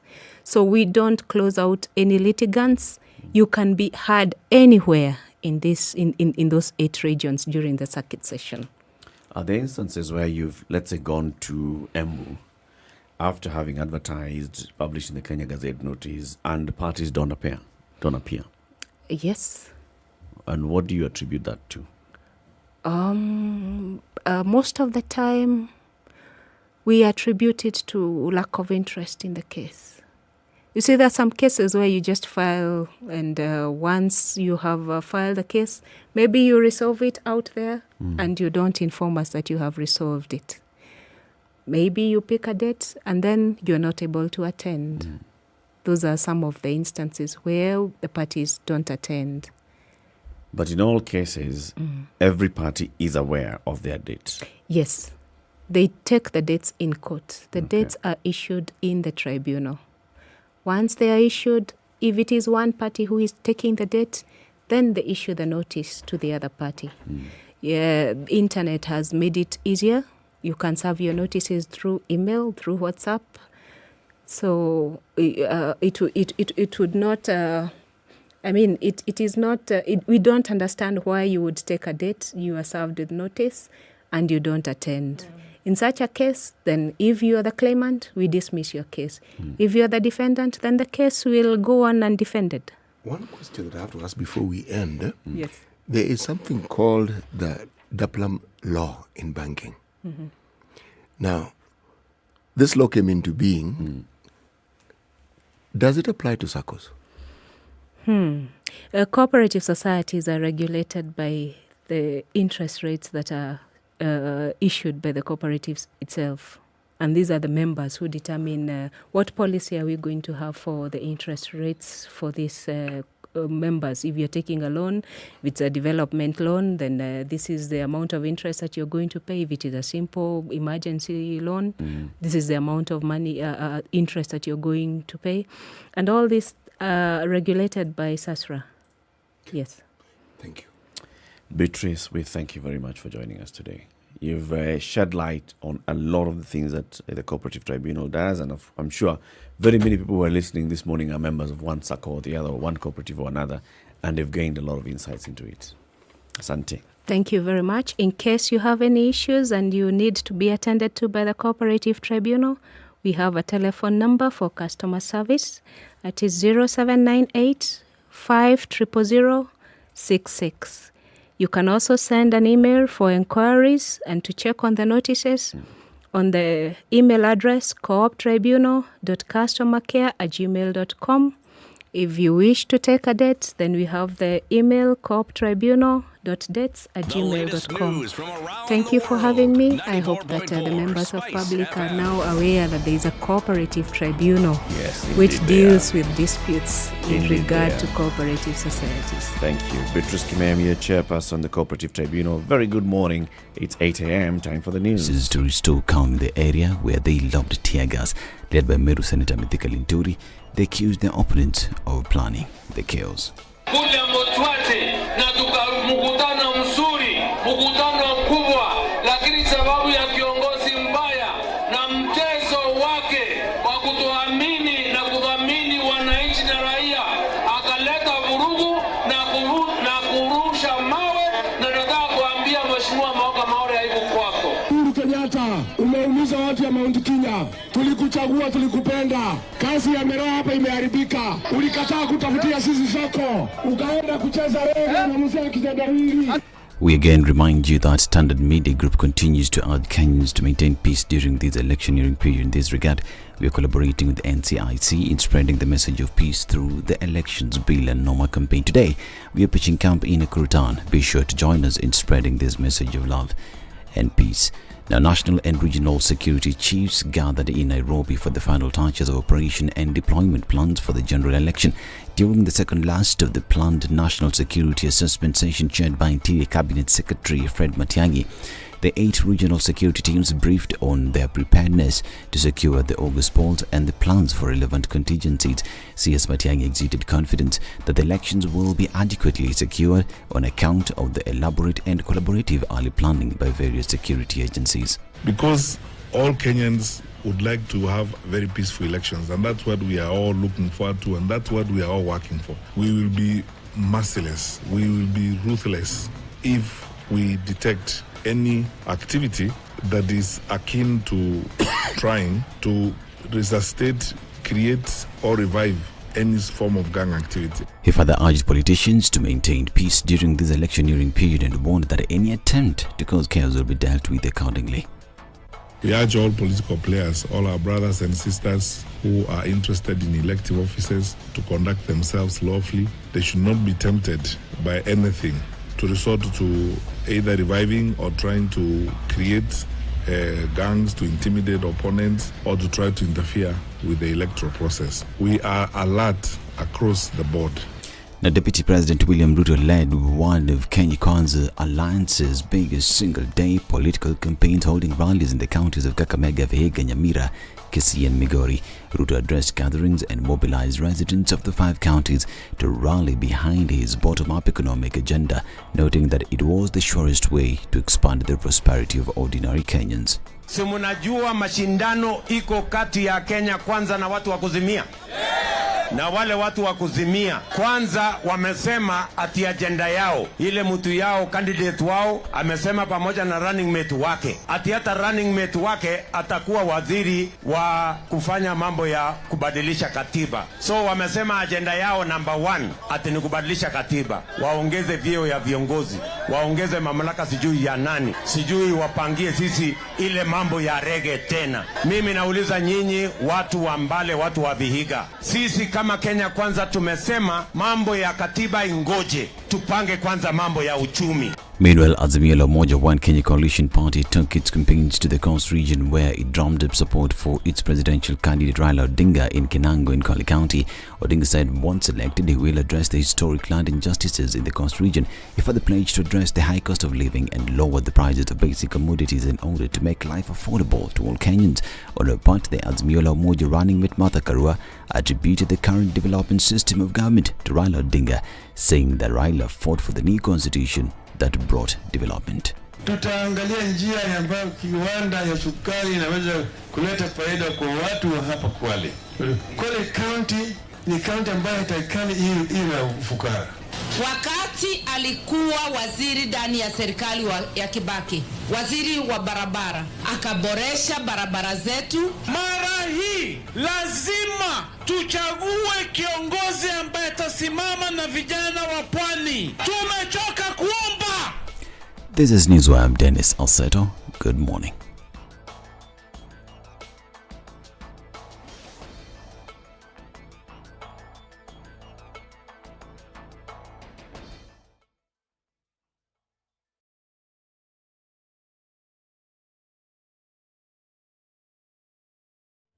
All right, at 8 o'clock, traffic is really heavy on North Airport Road, and that is then spilling over to Outer Ring, which is taking on some traffic from different directions, folks. North Airport Road really busy, and we're looking at in and outbound. Outer Ring will spill then over from Savannah Road to Lunga Lunga, Manyanja to Jogo Road, and then we're looking at the spillover from Kangunda Road onto Outer Ring itself. Juja Road started early, so that's really busy. The Thika Superhighway has experienced a number of accidents today, and we're looking at heavy traffic inbound. We're also looking at heavy air traffic on Cambu Road, getting out towards the Muthaiga Square. Really busy this morning. All right, what else are we seeing? We're seeing traffic coming out of Westlands right now. That started late, but it's happening on James Gishuru, moving slowly then towards Wayaki Way.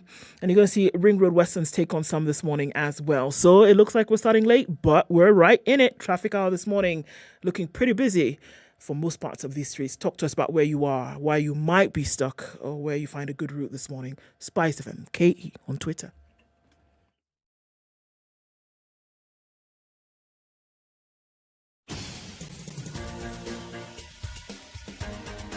This is the Situation Room, the home of hard-hitting political commentary and penetrating insights about the state of the nation. This is a talk radio experience like no other. The Situation Room, a place for hard truths, debates, and elevated conversations. The Situation Room, witty, political, engaging, deep, controversial. In the room, we have C.T. Muga, researcher, academic, seasoned political observer, a fountain of wisdom in these politically uncertain times. Ndu Okoh, Nigerian by birth, Kenyan by choice, communications expert, Pan-Africanist, a truth seeker and believer in people power, and Eric Latiff, agent provocateur, the man in the chair, seasoned journalist, news hound, a man who believes in punching up, not down. This is the Situation Room. Okay, it is 7 minutes after 8. This is Kenya's biggest conversation, the Situation Room. We're live on SpiceFM, on SpiceFM KE, YouTube and Facebook, and we're also live on KTN Home for the next 1 hour. Eric, Ndu, and CT, who has the proverb.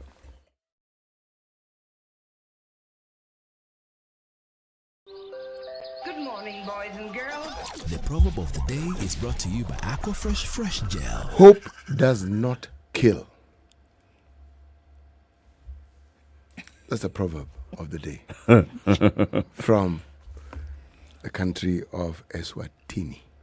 The kingdom, to be precise, of the kingdom of Eswatini. Yes, formerly the kingdom of Swaziland, whose inhabitants were referred to as Swazis. You notice there was an order paper that was circulating the day before it. So when Parliament was recalled to discuss Kenya's military training deal with the UK, remember? I remember.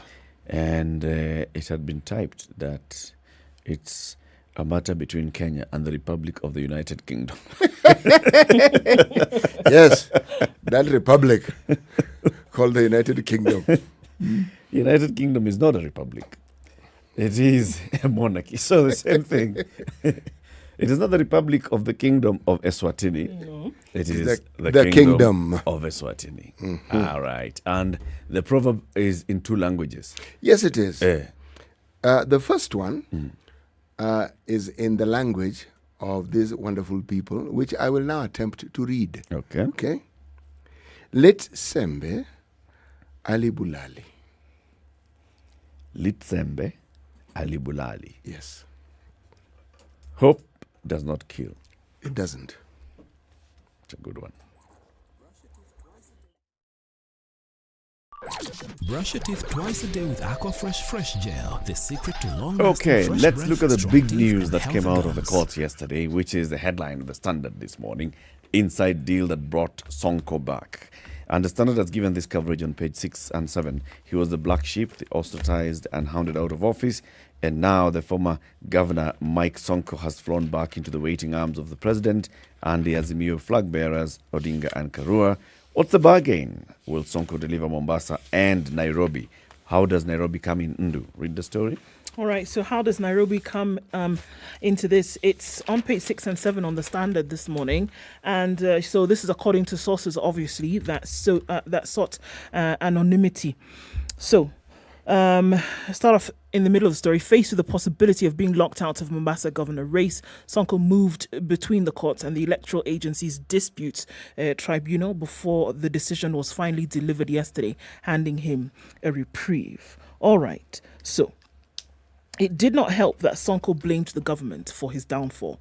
It was thus a surprise that Sonko suddenly appeared to be embraced by the upper echelon of Azimio, Uhuru, Raila and Karua. Sources close to the former governor suggest that his endearment with Azimio could be to benefit the candidacy of Jubilee Nairobi governor candidate Polycarp Igathe, who will face off with UDA's Johnson Sakaja. According to sources, the former governor's return to the top political circles was spurred by Monday's gubernatorial debate between Igathe and Sakaja. Sources say the top brass within Azimio felt that from the debate, the Nairobi Senator Sakaja had emerged as the most appealing candidate to the public, necessitating them to come up with a contingency plan to ensure that Igathe win come August 9th. The Azimio leaders reached out to Sonko Tuesday, urging him to use his influence in Nairobi to rally support for Igathe. The former governor accepted, but in return asked the coalition honchos for a fair chance to vie for the Mombasa governorship. So, I quote, the deal that was struck was that Sonko must deliver Nairobi for Azimio, and in return he will be given a fair chance to vie for the governorship in Mombasa, where he equally enjoys a huge following. That is why, for the first time in a long time, you saw Sonko accompany the president to issue title deeds in Ruai on Tuesday, where he campaigned for Igathe, flanked by Babu Owino and Kananu and Lieutenant General Mohammed Bati. Okay? So, this is what you see. So this is an unnamed source. Anonymity. Does this story qualify the source in terms of their access to knowledge of what they're saying? Any other rumor monger in the street could, be saying this, of course. So you're saying any other rumor monger in the street could then be a source? Yes. So, this person who is the source of, this is the deal. The deal is, you see, Sonko, for a long time you have not seen Sonko anywhere where the president is. And now suddenly you see Sonko at a presidential event, at a president's event. And the next day you see the tide turning in favor of Sonko. The deal that has taken place, backroom conversations and deals, is that, you shall help us deliver Nairobi, and then also we shall give you a fighting chance for Mombasa. You go and jitetea in Mombasa. Now, this is implying very many things by this one source, or by the multiple sources. Who's said to be close to the former governor, right? Close to the source. It implies a number of things. Number one, that there's a deal that's taken place at the highest levels. This is the president, Raila, Martha Karua, and others. And that those ones have been able to influence the judiciary. Look. Such that when the court was delivering its judgment yesterday, then they had been spoken to. This is the implication of that statement. No matter how thin you slice it, it doesn't look good for the judiciary here. Why? Because many would argue that there's nothing like a coincidence when it comes to political play, right? Look at the way things have happened, the succession in which things have happened over the last 72 hours. That there's a petition in court, and then the judgment is given. The judgment is given in favor of Sonko to be able to run for the Mombasa governor position. A day after he's seen with the president, then giving out title deeds, or rather opening a road in Mwiki, and then on Wednesday he's giving out title deeds in Ruai, right? Mm-hmm. These things are happening, within play of one another. Yes. And then at the same time, then he is then throned as the golden-eyed boy to be able to deliver Nairobi votes. These things just happen out of the blue, one to the other. You cannot run away from the fact that people are going to speculate heavily on this, that what could possibly have happened. And that's why I'm saying it doesn't shine a very good light on the judiciary here, because we are still looking at the issues of integrity. We are still looking at the questions and asking ourselves why.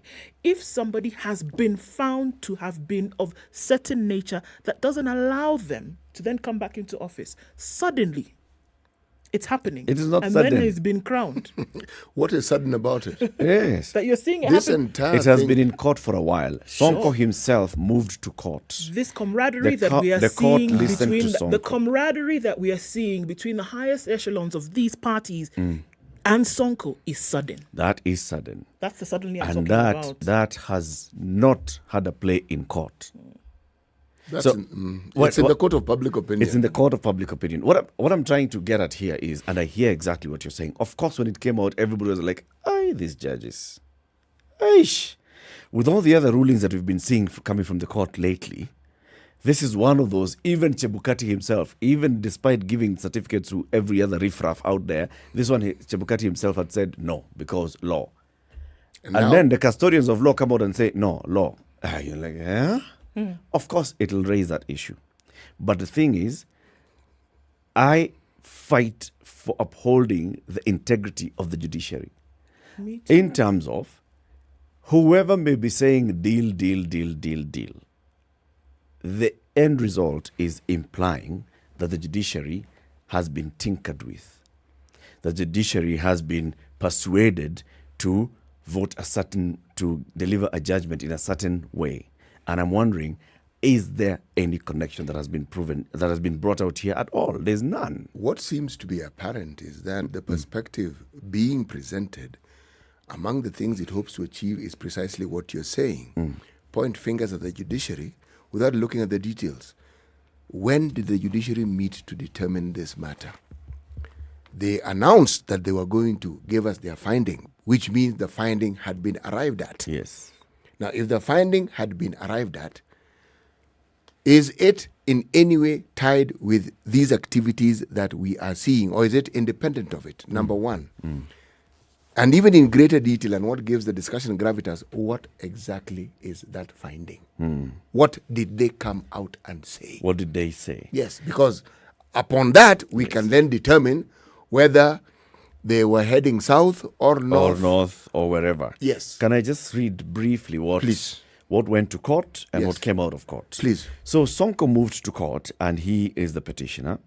And it was Sonko versus number one, Swala Ibrahim Yusuf, who is a returning officer for Mombasa County, the IEBC,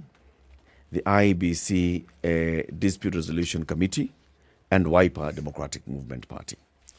What he wanted was a declaration that the returning officer and the IEBC have violated the rights of Sonko under Article 20 and others of the Constitution, a declaration that the returning officer and the IEBC have abdicated and violated the Constitution, a declaration that the Sonko is duly qualified as a candidate for the seat of governor of Mombasa City County in the forthcoming elections, an order for injunction restraining Wiper from nominating any other candidate for the position of governor of Mombasa, an order for certiorari to quash the decision of the returning officer and IEBC disqualifying Sonko as a candidate, an order to accept the nomination papers submitted by Sonko, and any other relief that the court may deem fit in this particular case, right?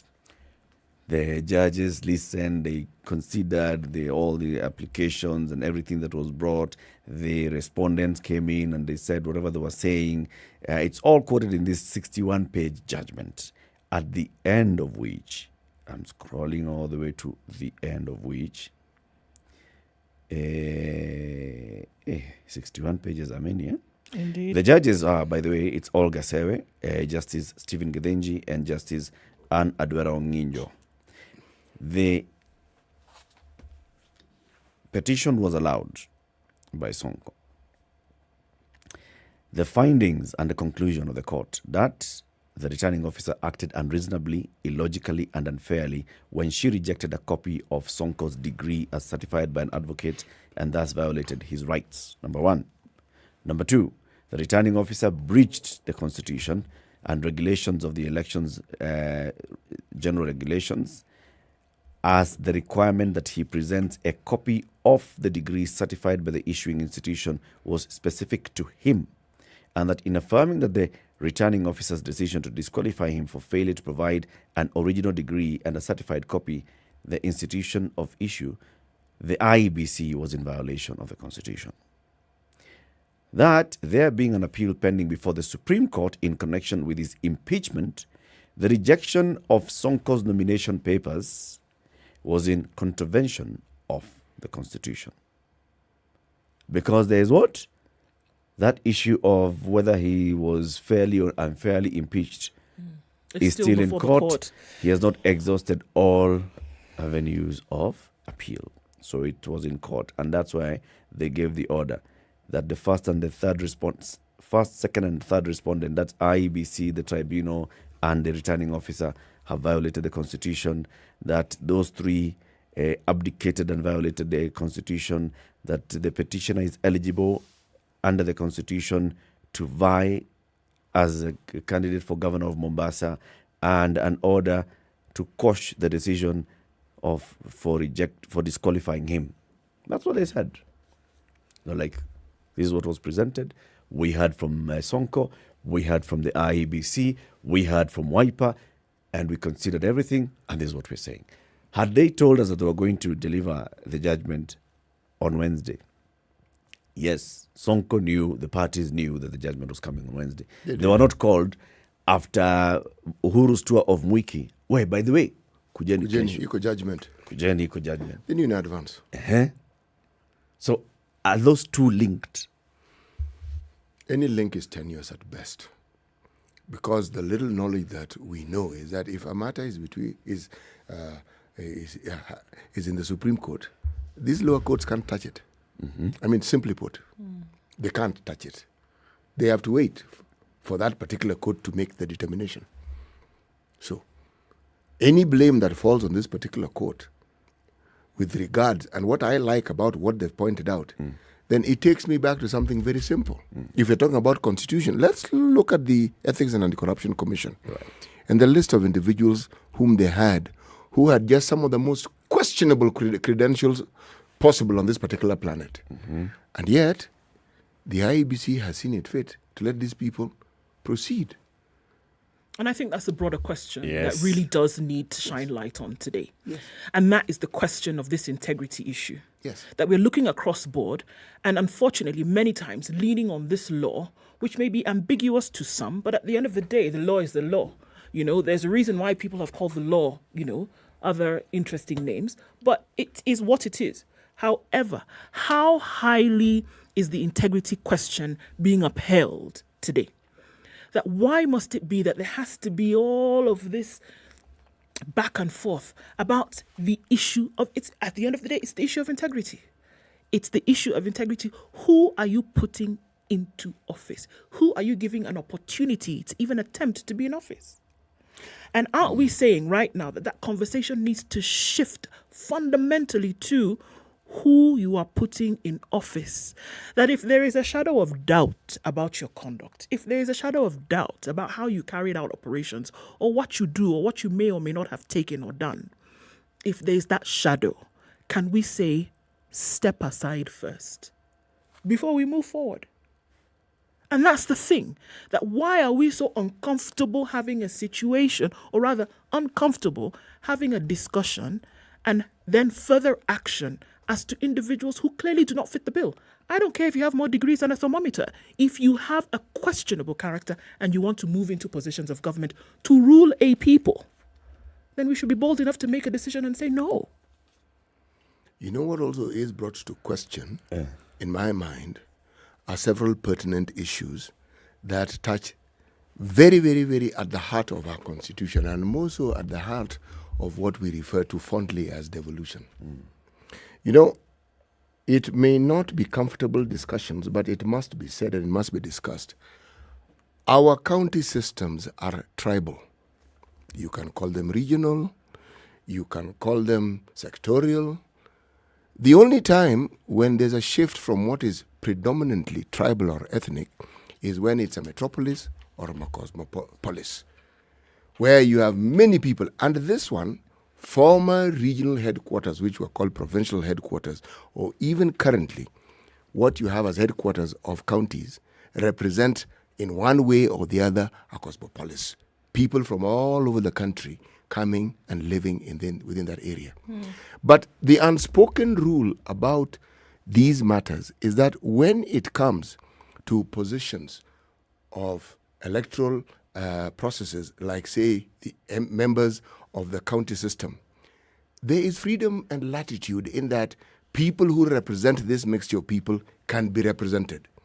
When you go high up to members of parliament, it is also accommodated. But when it comes to the position of governorship, there is now the discussion of, is this person a local? And on this hinges the question, who is a local? Because it is an unspoken law, but it is understood. As I said, when you have a metropolis or a cosmopolis, then that is a completely different discussion. But if you're looking at the majority of the counties that we have, unfortunately, that is the issue. Now, Mombasa is even trickier, because Mombasa has had issues that are unique to Mombasa. At the heart of it has been the land issue, and around the land issue has revolved the matters that we've heard of, which manifested in what we call the Kaya Bombo, Mombasa, Si Pwani. Was it a question? Was it a statement? Was it a question of ethnicity?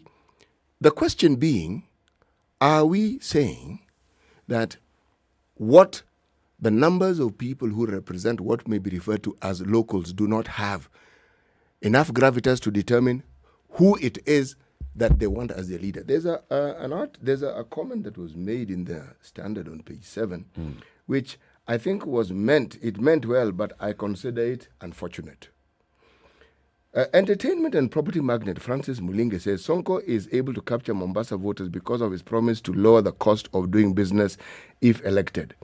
Everybody says this harmless statement. Then let's move on to the next one. Even if he loses on August 9th, he would have helped to suppress the belief that the up-country votes have no chance to run in Mombasa elections. This is not true, because all you need to look at the representation of people who've been elected to positions within that particular metropolis. What am I saying? I am saying that whenever you see a symptom, and I've mentioned Kaya Bomba, I've mentioned the Mombasa, Pwani Si Kenya issues, those are issues that arose, and I'm not certain that they have been addressed. When you have somebody who was a governor of a place like Nairobi, a man who clearly is popular, a man who clearly understands the basic and fundamental problems that individuals have, and he addresses them, so his popularity increases. It speaks of his popularity, but it speaks of the dire situation that most of our people are in. Now, what am I saying? I am saying the larger interests in Mombasa rotate and revolve around the port. It has to be brought into discussion. So what exactly are we seeing happening? That's the question I'm asking. What have we been seeing around this country? These huge debts we talk about, what is happening in these last hours before we have an election? And why is it that somebody who was impeached, despite all these telling other qualities he has, is now being given a second breath of life because we say the matter is in court, and indeed it is in court? You see, like you've said, we start with the political party that nominated him. Okay? Wiper is a national party. It's not a new party. It's not a briefcase party. It is not. So Wiper, in all its wisdom, led by a senior counsel and has senior lawyers in the top ranks of this party, understood the law, understood the constitution, nominated an impeached man to vie as governor. Yes, they did. That is Wiper. And then there's the entire political landscape of the country. And when Wiper, when Sonko was presented to Mombasa, you saw the people and their reaction to Sonko's entry. Yes. And they know this man had been elected as governor of Nairobi. This man was impeached as governor of Nairobi. Okay? Yes. They know. They know the issues that surrounded the impeachment and also the governance of Nairobi. They know. But they were like, okay, there are people who are considering Sonko. Okoh goes to the IEBC, which has a list of very many pages from the EACC that tells them this person has question of integrity, this one has issues about their academic qualification, this one has a pending court case, this one has actually been found guilty by a competent court and has even been sentenced by a court, has an appeal going on. This one, IEBC clears the others.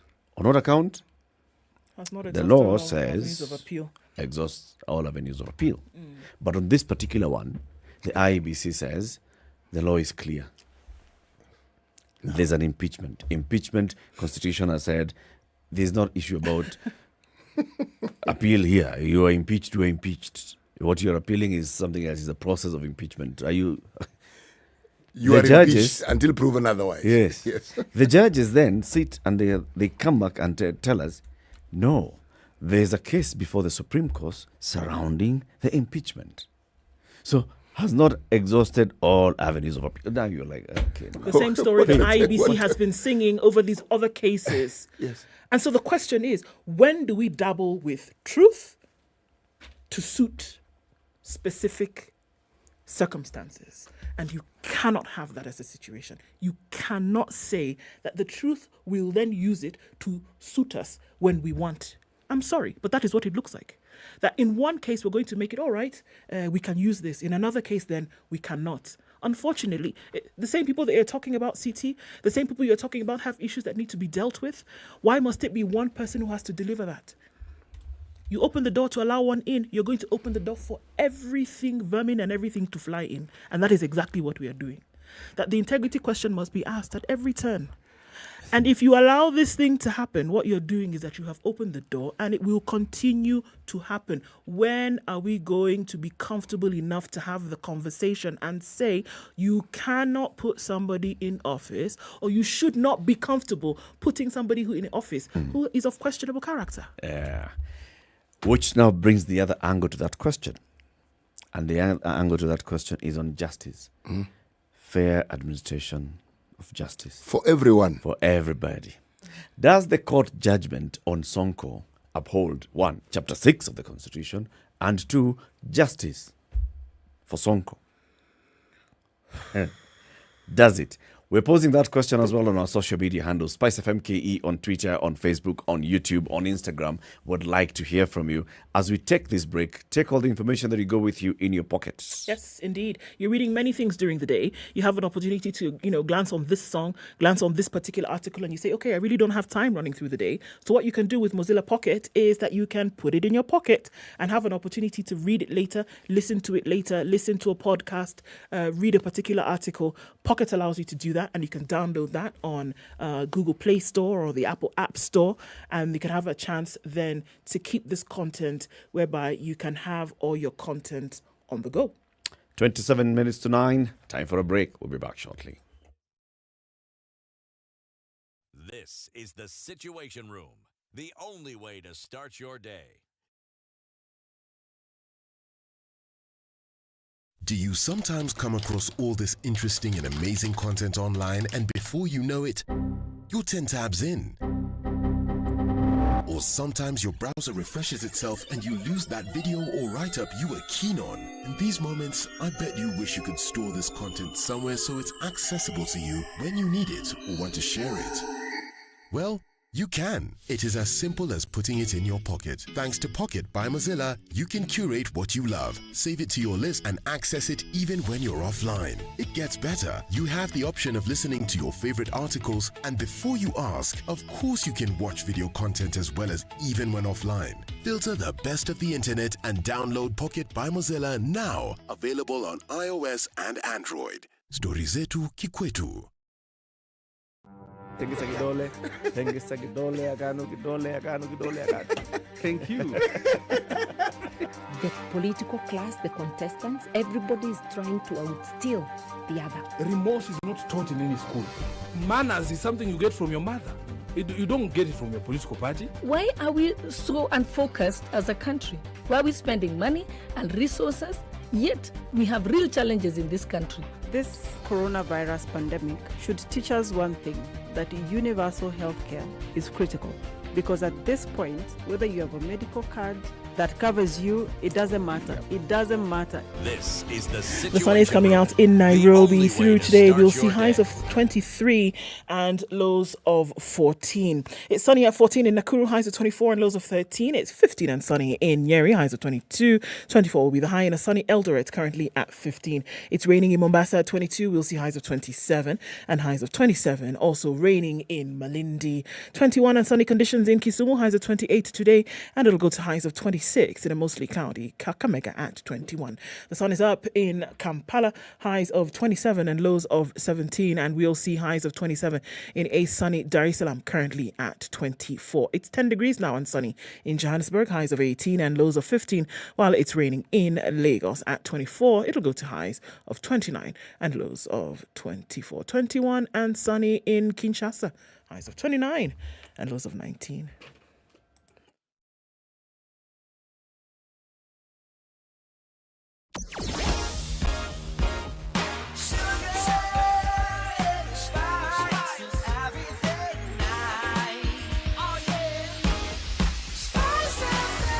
Spice up your life. Traffic hour continues this morning. Heavy traffic on Lunga Lunga, and that's in and outbound. It's spilling over onto the Likoni interchange that connects with the southern bypass, but not too crazy right there. It's reduced a little bit on Jogo Road. We're looking at outbound traffic then now to a dull roar. As you get out to Landis Road, it's going to hype up as you get then to the Kamkunji roundabout. Kangunda Road still looking interesting with some traffic then feeding off onto Outer Ring and looking a little bit better on Juja Road this morning as well. Coming off the Thika Superhighway, really crazy. Just there at the Utali Drift, actually further on towards, or rather past Survey. Kiambu Road, a little better now, but we're still looking at bumper-to-bumper traffic as you approach the Muthaiga Square. Limuru Road, really busy, coming past the Village Market, out through past City Park. All right, there's an absolute mess on the expressway coming out of Westlands. Slow at that exit. Keep an eye on things this morning. Let us know what's going on where you are. Talk to us. SpiceFM KE on Twitter.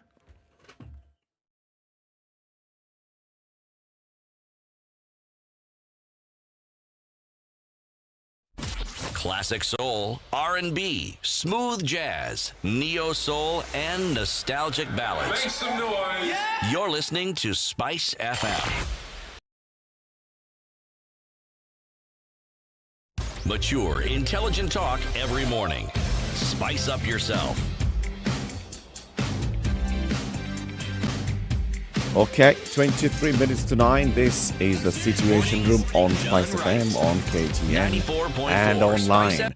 We are having a conversation about yesterday's judgment of the three-judge bench of the High Court. Justices Olga Sewe, Stephen Gedenji, and Adwera Onginjo said that Mike Mbuvi Sonko was unfairly treated by the IEBC when they denied him a nomination as an aspirant and a candidate for the Mombasa gubernatorial race. Mike Sonko had gone to court.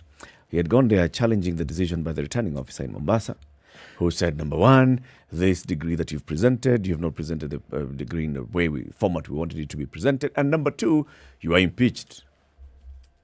And when they went to court, the judgment actually also quotes the response from the IEBC. And in one of the judgment clauses, they say, in fact, there was a press release issued by the CEO of the IEBC on the 4th of June, where he acknowledged that there's somebody else who they have cleared despite having been convicted by court or having going through a court process. Okay. They quoted, the commission received a report on one aspirant who had been convicted by the court and has since appealed the conviction. The commission reckoned that such an aspirant is protected by the provisions of Article 99 and 193 of the Constitution, which says that a person is not disqualified unless all possibilities of appeal and review of the relevant sentence or decision has been exhausted.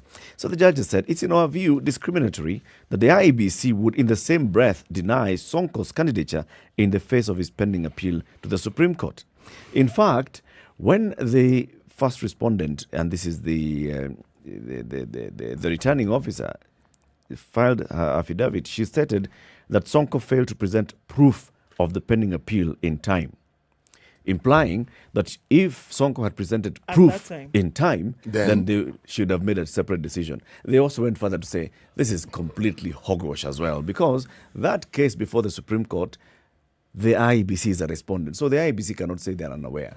Precisely. They need proof of a case that they are party to. Nothing.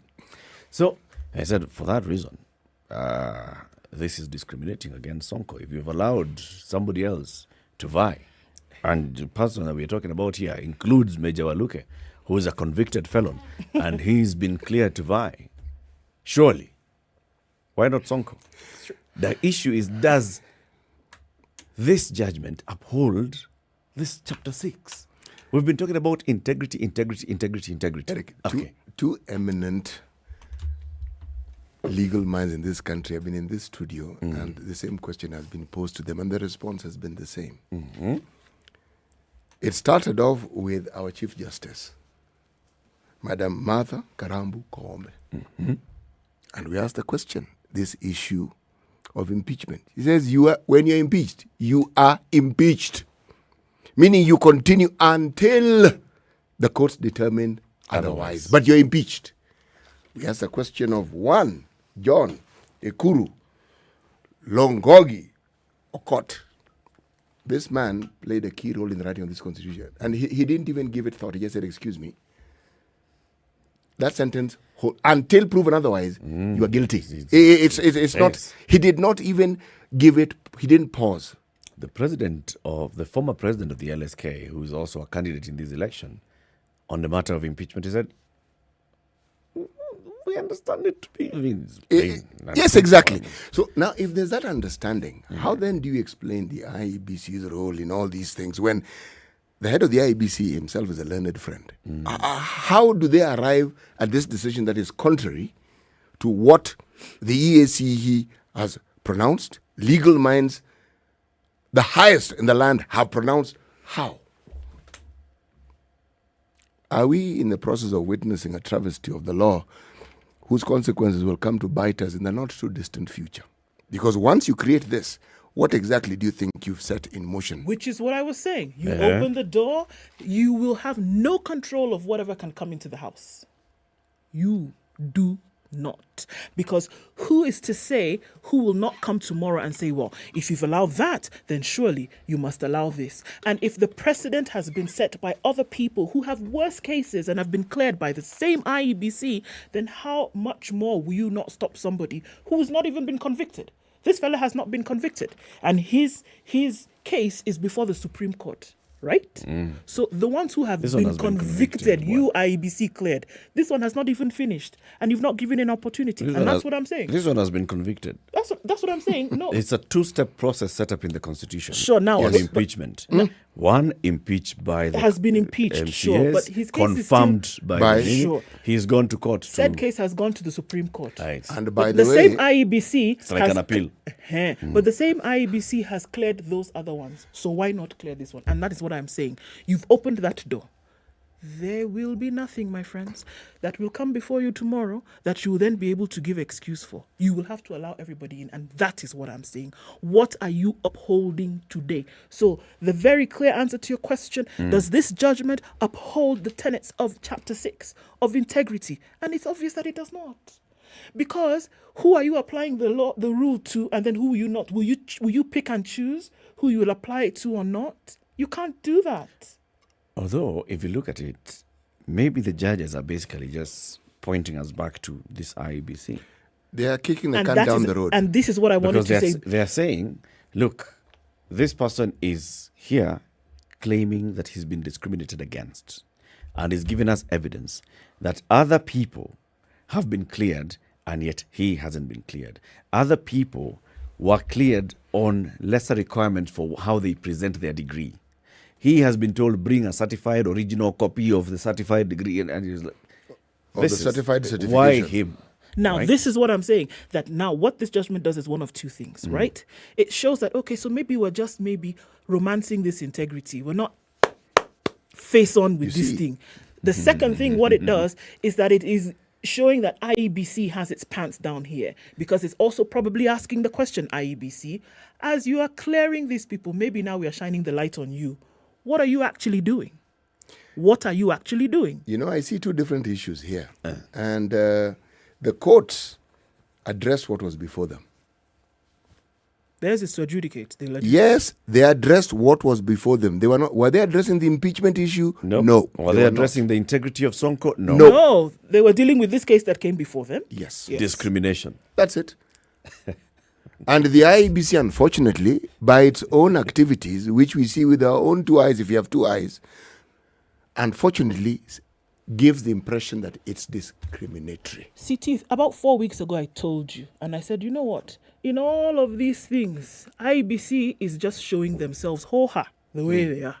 And if anything... in their birthday suit. That is it. And anybody will have right and reason to come later and say, hold on a minute, these fellas here did not operate in the way in which they ought to. And if you ask me, read between the lines here. The judgment also, the judiciary is basically saying, look here, the people that you should be looking at is this Boundaries Commission that you've given the responsibility to run credible elections in the country. And if they're not doing their job, perhaps you should be asking questions of them. Because discrimination, we've told you very well. IEBC clearly discriminated against this man. So who should you be asking the questions about the other individuals who've either been denied or accepted or affirmed to run in the election? Can I perhaps ask another question? Because if I'm looking at the candidacy of many of the people we have in our system, from the very top most position to the MCA, is what sort of individuals are we willing to have as our leaders in this country? What is our threshold for determining who should lead us? Because we are saying it by our action and by the way we are going about these things, we are saying it very, very loudly and very, very clearly. It would appear, so long as you have two seeing eyes and a beating heart, please, just come in, there's no problem. Yeah, and that's what I'm saying. You open this door. Anybody today will come and ask, anybody else who has been impeached, their father, their mother, all of them will come and ask you, wait, then how about me? And what are you going to be able to say in that case? You know, there's a country on this planet called Switzerland. They don't have counties, they don't have provinces, they have cantons. And their presidency is rotated within the cantons. It's not even a debatable, you know. You know next who is going to be the president, you know, because it's rotated. They have Germans, they have Italians, they have French. They have all these mixtures in that one country called Switzerland. If you look at the demarcation of areas within countries, it is in recognition of this diversity, not necessarily different, just the diversities that countries tend to represent. Now, you look at our country and the diversity represented by our counties. You live in Syokimau, it's in Machakos, for all intents and purpose.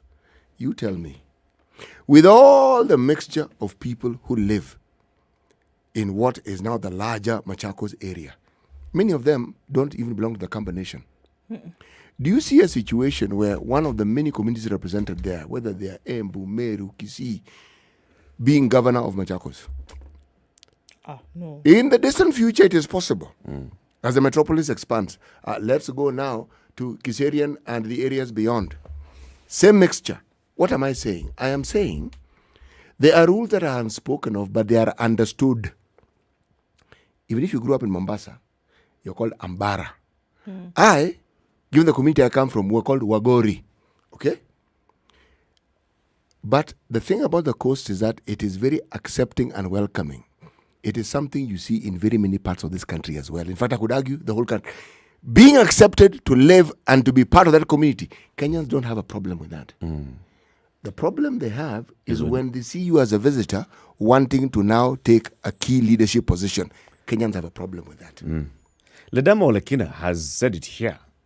He has said, no, our visitors, our guests live with us, yes, but leadership roles, leave them to us, Bana.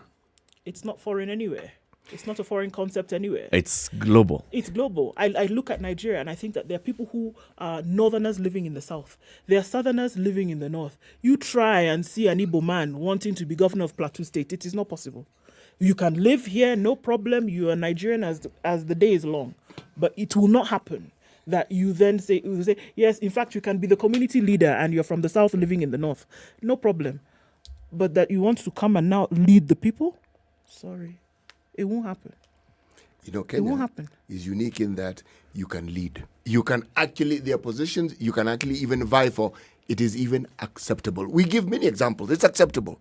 What am I trying to say? I'm trying to say the coast has many unresolved issues, because if you look at the owners of production within the coast, the majority are not locals. It's an issue. Land ownership. Yes, locals occupy large vast of lands. Now, the discussion will go to the sort of leadership that the coastal region has had and the focus that they have had. But it also tells you of how individuals who are essentially visitors have abused the hospitality that have been given to them by the locals. But City, how do you draw a parallel between, so the decision that the voter in Mombasa is going to make versus the qualification for candidates? You see, I'm even not drawing a parallel. I'm throwing this thing up into the air so that the diversity of variables can be looked at. You see, that Sonko wants to stand, that has nothing to do with Sonko. Sonko wants to stand, that is his decision. I throw this gauntlet at the party leader who ought to have understood the dynamics of a place like Mombasa and the decision he made to actually place this gentleman and allow his party to have this position. Even before Wiper, a place called Changamwe has, for the longest time, because of the dominance of a certain community, they've had political leaders, and it wasn't considered odd. It wasn't considered odd at all. Since you've brought in party leader. has another party which is there. There's Awiti who wants to be governor of Mombasa. Awiti has even been an MP of Nyali. Yes. And the reason is because the ethnicity of Nyali is predominantly people who come from the community he comes from and the popularity of the party at that particular point in time. Though he actually didn't win on that particular party. What I'm saying is this. There are subtle issues of understanding that people need to have regarding the sentiments of the places they live in. That is really all I'm saying. Now, those sensitivities, if you're talking about an area that has the issues that Mombasa has had, continues to have, if you're blind to those issues, what do you think you are fermenting? What do you think you are introducing into the population? What do you think you are doing now? People will be quiet about it, but it doesn't. Accelerating us into the future. You've said in the future, yes, this could happen. It's been seen to happen in some areas, even in the past. It has. Yeah, so why not this time? Why not bring a candidate who is not just being viewed as a member of this community, but as somebody who is a likable leader? I think Let's even remove the issue of integrity, of Sonko's integrity. Let's assume that Sonko had not been impeached, that didn't have integrity questions, all right? And then Wiper had nominated Sonko to vie for Mombasa. The reception that Sonko has received in Mombasa cuts across his Kamba community. It does. The same way in Nairobi, he got almost 1 million votes. He did. The Kamba are not 1 million in Nairobi. No, they're not. Right? So it cuts across the tribe. This is the one candidate who is not viewed from that angle. He's one of the very few candidates we have, politicians we have in this country, whose popularity cuts across every community. The point, that's why I said it is not him I'm pointing at. What stopped the Wiper party from nominating what I would call a local to that position and give them that support? What stops them? The popularity of the local, I'm local talking about members. the optics. Maybe they didn't have somebody who would draw as much appeal as this gentleman. Precisely. So what does that Sonko's running mate is a current member of parliament, is a popular member of parliament in that constituency. In the most populous constituency of Mombasa. Yes. Right? And Wiper had a conversation with this candidate. Yes. And they came to an agreement. Yes. Because you had expressed interest in vying for governor. How about you support Sonko and you go as his running mate? And this what's his name? Alimbogo. Yes. He accepted. Yes. So the party is just looking at their chances of winning. I mean, it's yes. We have a Coastal who is on the ticket as a deputy. Yes. To someone who isn't, by all accounts, a local. Born there, lived there, not a local. I am merely expressing sentiments that may not be spoken of, but I am speaking of them because those are sentiments. You are saying that the party could not, why did they not support Ali Mbogo and give Sonko the deputy position? Why was Ali Mbogo not fronted as the leader from day one? The same popularity that Sonko has would have propelled this very same person in the same direction. Why? The sentiments and the psychology behind the thinking of ownership of a particular place. Why do you think, for instance, the issue of the SGR creates so much he and haw and how? Because the thinking and the sentiment that the one asset that is locally owned doesn't seem to be benefiting or used to benefit the locals, but now no longer does. They are local sentiments that when you ignore or when you place them in the second position, that's why the future question I'm asking, what do you think you're doing? What do you think you're doing? Back to the bigger issue, the issue of integrity. Are we upholding Chapter 6? Are we upholding the rule of law? Are we upholding justice? I want to throw from what we are seeing. Sure. I mean, throwing a question at the leaders of said parties, for example. Has there been a time where you will find party leaders, for example, the same ones who are corralling these individuals to make these decisions that they're making in terms of where you will run? Party leaders who will come out today and say, you know what, guys, it looks a bit dicey because of 1, 2, 3, and actually you have done. How about you do step aside? Do step aside and let's not muddy these waters. And let's get somebody else who will then push the cause of this particular part. Have we seen that happen? That party leaders say there's a problem here. There's an issue surrounding your character and the way in which you've carried yourself. Let's have that sorted out. And then you can join us later, should it be that this case was disproven. Have we seen that? That today the leader of Wiper will say, the leader of ODM, the leader of Jubilee, having individuals within their parties who have these character slurs. Have they said, you guys, this we cannot do? If truly these agendas that we are saying we uphold for the nation are true, and then there are individuals who will sully waters here, why won't you tell them, guy, Baba, just wait. Stand aside. Do we see that? Why? Why not? Why not? We're uncomfortable with having that situation. From the bottom to the top, we are uncomfortable with having that conversation to say, okay, you know what? You may have messed up here. And rather than for us deal with this situation back and forth, just step aside. We have party leaders who do bigger things, who are asking their members to do bigger things.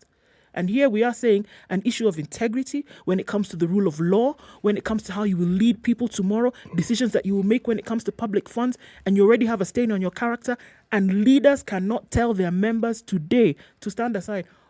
We have... the problem is bigger. Big. Yeah. Because like you said, it starts from that point. It starts from national leadership.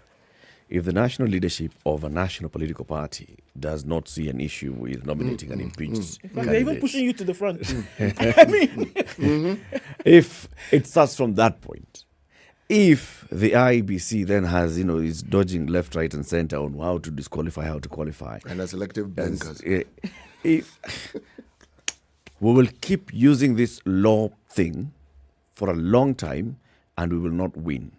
August 9th is coming. I think that's when Chapter 1 of the Constitution says this Constitution is made by we the people, and we have the sovereign power.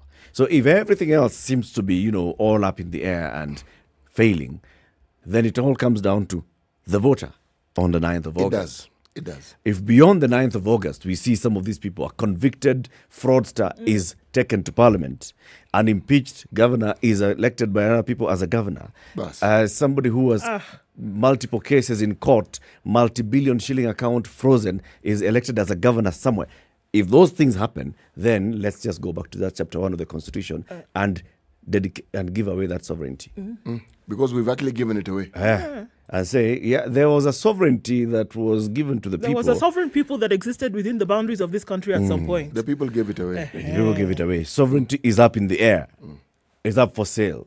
Who's the highest bidder? We can invite Elon Musk to come.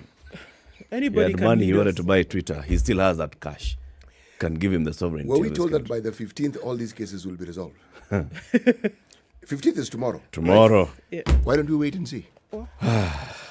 Kenya's biggest conversation continues on SpiceFM. We've been live on KTN Home for the last 1 hour, but we're here until 10 o'clock. You can tune into SpiceFM around the country or on YouTube, SpiceFM KE, on Facebook, SpiceFM KE. You can also join the conversation in our threads, SpiceFM KE on Twitter. A very good morning to you. It's now 9 a.m.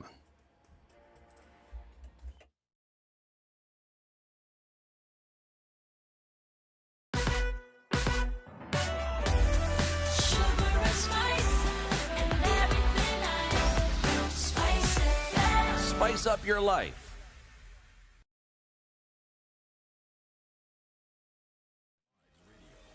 The latest news from around the world. 94.4 Spice FM.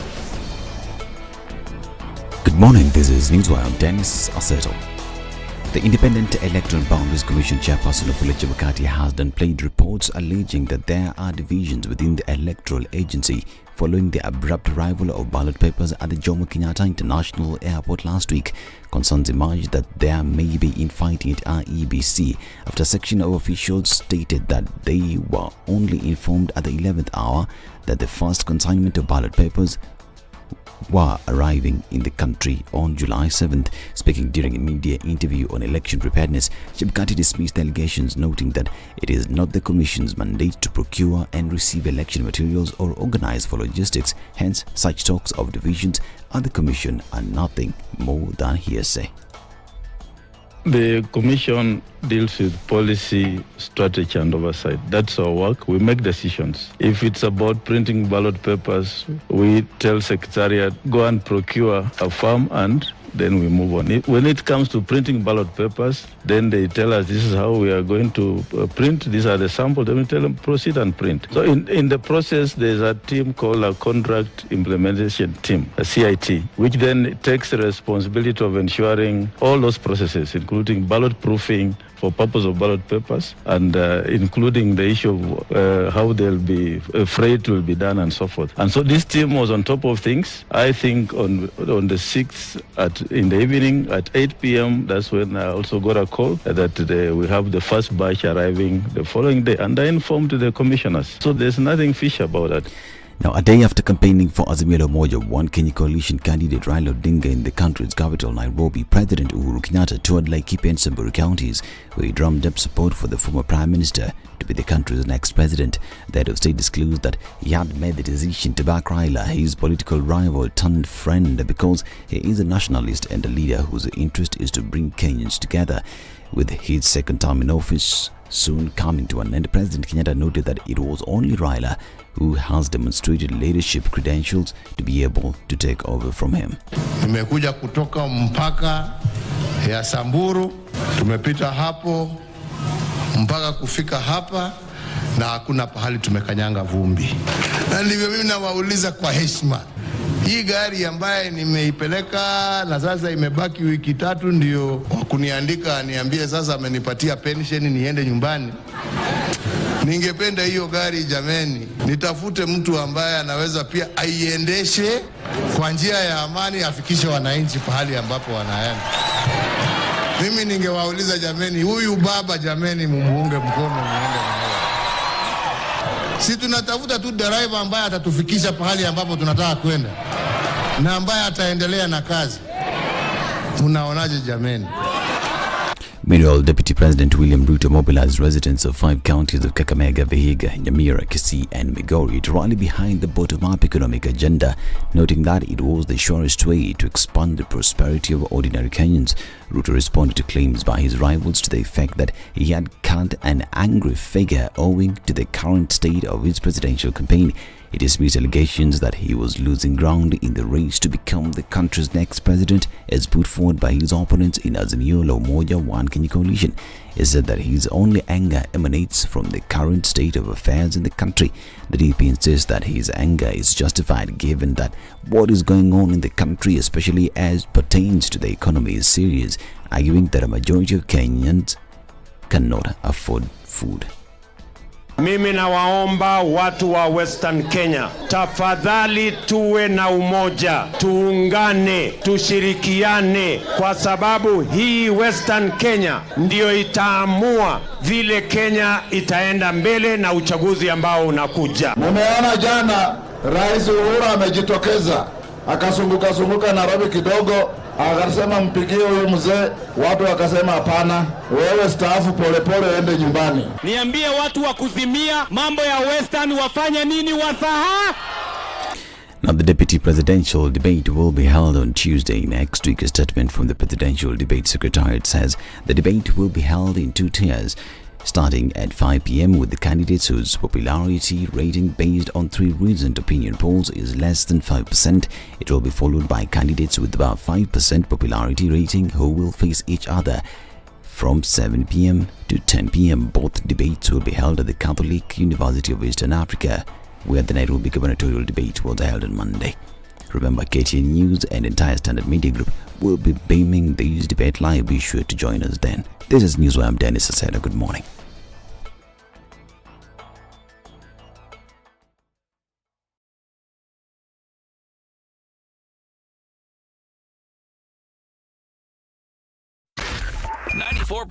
Spice FM. Okay, Lunga, there's something going on today because we have a spillover to Likoni and it's affecting the Likoni interchange on Mombasa Road today, moving really, really slowly. We thought that it was getting better on Jogo Road, but it's really heavy inbound traffic now. So this whole entire industrial area circuit, Lunga, Jogo Road, Likoni, and then going out towards Lusaka, is looking really crazy. Langata Road still pretty busy. Landis Road heavy at the roundabouts coming off the City Stadium. And Mombasa, and I beg your pardon, Thika Superhighway is still doing that thing this morning. Kiambu Road is jam-packed, as is Limuru Road. So traffic hour still continues way past 9 o'clock. We're not likely to see it ending at 9:30, but we'll have a look and see what it looks like around that time. Are you stuck somewhere? Let us know. I know there was a really terrible accident that took place on the Thika Superhighway earlier. Let's keep an eye on things, okay? And let's talk on SpiceFM KE on Twitter.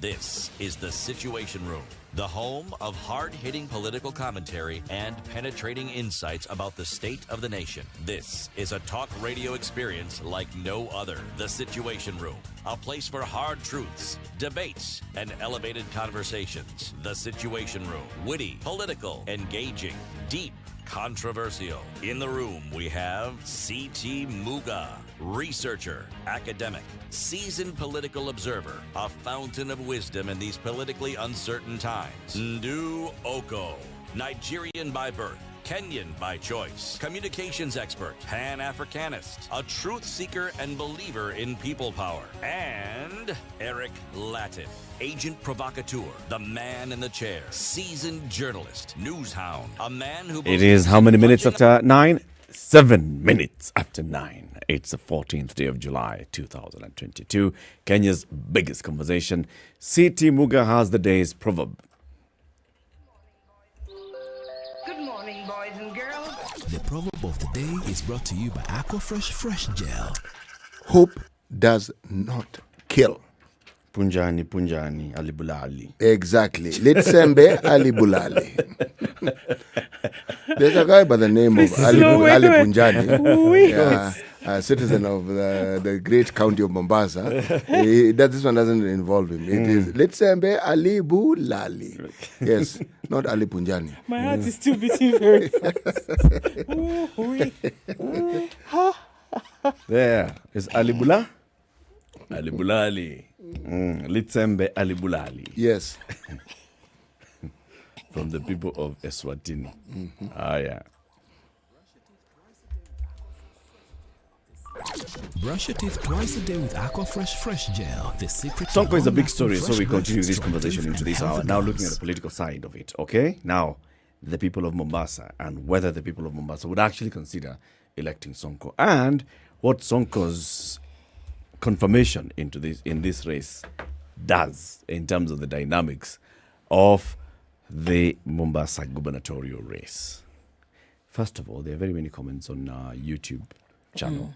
Quite a lot this morning. I don't even know where to start. Okay. Start from the bottom. Okay. Reminds me of there's an election song in Nigeria right now. Anyway, it means, according to Wintambula, IEBC has a double standard when it comes to politicians who have money to offer. Wow. Stephen Odhiambo says in Kenya, the highest bidder always wins, spiced by the politics of the day. Martin Magiri says law and morality are distinct creatures, and unfortunately I find chapter 6 anchored in morality and not well cemented in law, and therein lies the loophole. Dave Lubale says recently we noticed crucial behaviors amongst some of these fellas. Onganga Ken says Caleb Waitito was allowed and he was defeated by Wamatangi during the UDA nominations. It's neither the courts nor the IEBC who blocked him. Okay. IEBC is the weakest link in elections 2022. And it continues. So now the computer has decided it's not going to allow me to continue for more, but there are quite a number of comments concerning this. Roy Ombija says, if there was a presidential hand in Sonko's ruling, then one would argue that the president would have stopped Sakaja's favourable ruling in the first place. That source is nothing but hogwash. Okay. Source is close to the source. So very many comments. Keep posting your comments and we shall be sampling them as we go on, and also we'll open the phone lines shortly. So, City, you brought in the dynamics, all right? Mombasa is cosmopolitan, but Mombasa has the indigenous people of Mombasa. It does. Coastal people have very many times established their own coastal parties. They have. PA is one of those that's advocating issues of the coast. Shirikisho is another one that has been advocating issues of the coast for a while, and other political parties. But when it comes to elections, there's still that dynamic. If you look at, for example, Joho has been governor in 2 terms. Yes, he has. In both times, he has carefully selected his running mate, who has become the deputy, from the Mijikenda community. He has. Which is not a part of. No. So it's trying to balance. Yes. Right? Oh, wow. It's trying to balance Yes. these things of, so do we have the local Mijikenda feeling represented? Do we have the others who are, many in Mombasa but are not a majority in Mombasa also feeling included? Same thing now we are seeing even with the candidates as they're presenting themselves now. Sonko himself, the running mate is Mijikenda. Yes. So there's that dynamic. Yes. And then there's the dynamic of Sonko, Wiper. Yes. Sharif Nasir Abdul Swamad, ODM, Azimio. Wiper, Azimio. Awiti, Azimio. Hassan Omar, Kenya Kwanza. Dr. Kingi of PA, Kenya Kwanza. So there's that split of now the coalition. Are the coalitions going to benefit from having very many candidates, then rallying their supporters to come and elect the coalition presidential candidates? Yes. Is the presence of the very many parties within one coalition going to split the votes in the coalition and hand the win to somebody in the other coalition? All those are dynamics at play. How do you see them? If you look at these divisions, the Kenya Kwanza Brigade seem to be handling these matters of division a lot better than Azimio. In that when they have a candidate, if there are many, there'll be 2. So if you're talking about the Kenya Kwanza vote being split among the affiliate members, it is limited. The Azimio seem to be splitting their votes nicely, especially in these metropolises and the cosmopolitan, whether it is at the level of MPs, whether it's the level of MCAs, you'll find all these constituent parties fronting one of their own. So in that respect, that split may not serve the interest of Azimio well. So, to ask the question. In how? In what sense? Will you explain? Let me explain, all right? We had a candidate the other day here by the name of Felix Odiwuor, who's vying for the Langata seat. Yes. Now, among the competition he has are not from Kenya Kwanza, he's in Azimio. It's from Azimio itself. Affiliate parties of Azimio fielding their candidates. Now, if you have, say, for instance, 6 people in the same coalition as you, they represent the communities and the parties within Azimio. So you, as a candidate, are going to split your votes within Azimio. Kenya Kwanza has, was it 1 or 2 candidates? Which means it is easy to tell someone, kindly step down for so-and-so. Splitting the votes alone gives the other candidate a far, far better chance. And I'm saying, if you look at, say, for instance, one Mr. Shabal was a front runner for this particular seat. He stepped down. So the front runner for this particular seat then became who? Abdul Samad Nasser. Okay? Now, with the entry of Mike Mbuvi Sonko of the Wiper Party, Wiper was a constituent member of Azimio. So already you have a situation where the votes are already being split within Azimio. Yeah. Okay? But the overriding conversation in this matter is the popularity that one Sonko is able to generate. It surpasses most things that you can actually think of. Okay? He has a reputation, he has a way of doing his politics that generates the sort of populism that very few people can actually master.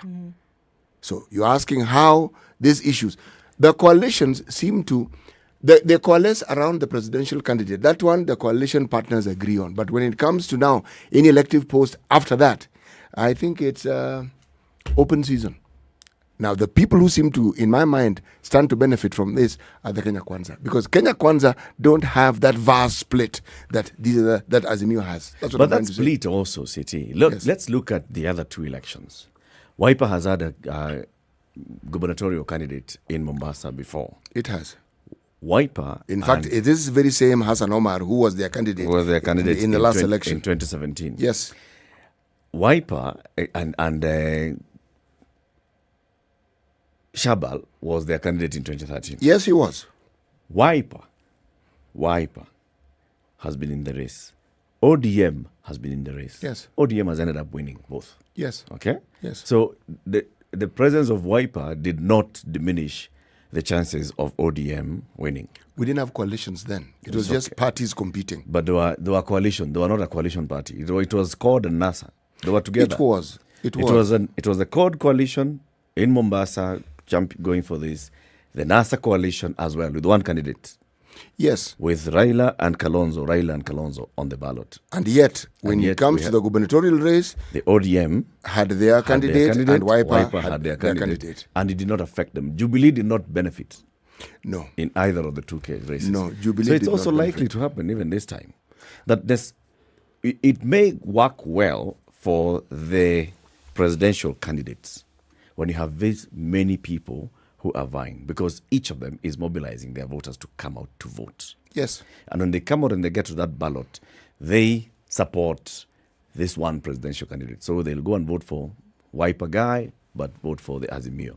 They'll go and vote the ODM guy, vote for Azimio. Jubilee votes for the Azimio person. Yes. So the presidential kitty is getting more and more people who need to come out to vote. It does. But you see, and the local popularity will be split 3-way because it's not a 50% plus one. No. It is simple majority.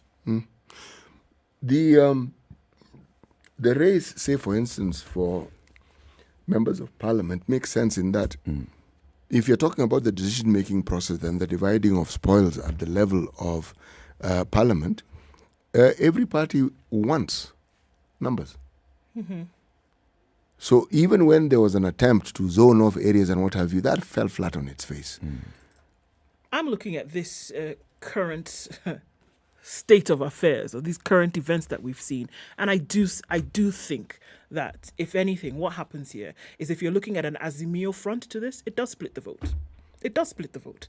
And if you're looking at a national endorsement of Sonko, because that is exactly what happened yesterday with President Uhuru Kenyatta, with Raila Odinga and Martha Karua yesterday, basically... The day before yesterday.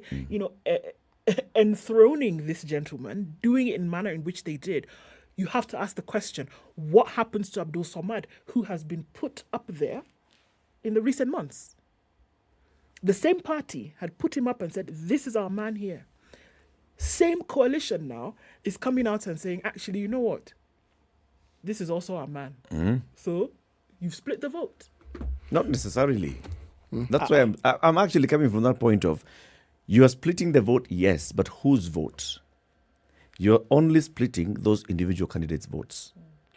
But you're not splitting the presidential vote. In fact, what you're doing is you're making sure that there's a higher turnout for the presidential vote. That sort of competition does exactly what you're saying, Eric. Sure. But the other... do that, but then you have to ask the question, so then what happens at that At that local level. Yes. The most popular candidate at the county level gets elected. Yes, you see, there are issues also of incumbency and the influence of incumbency.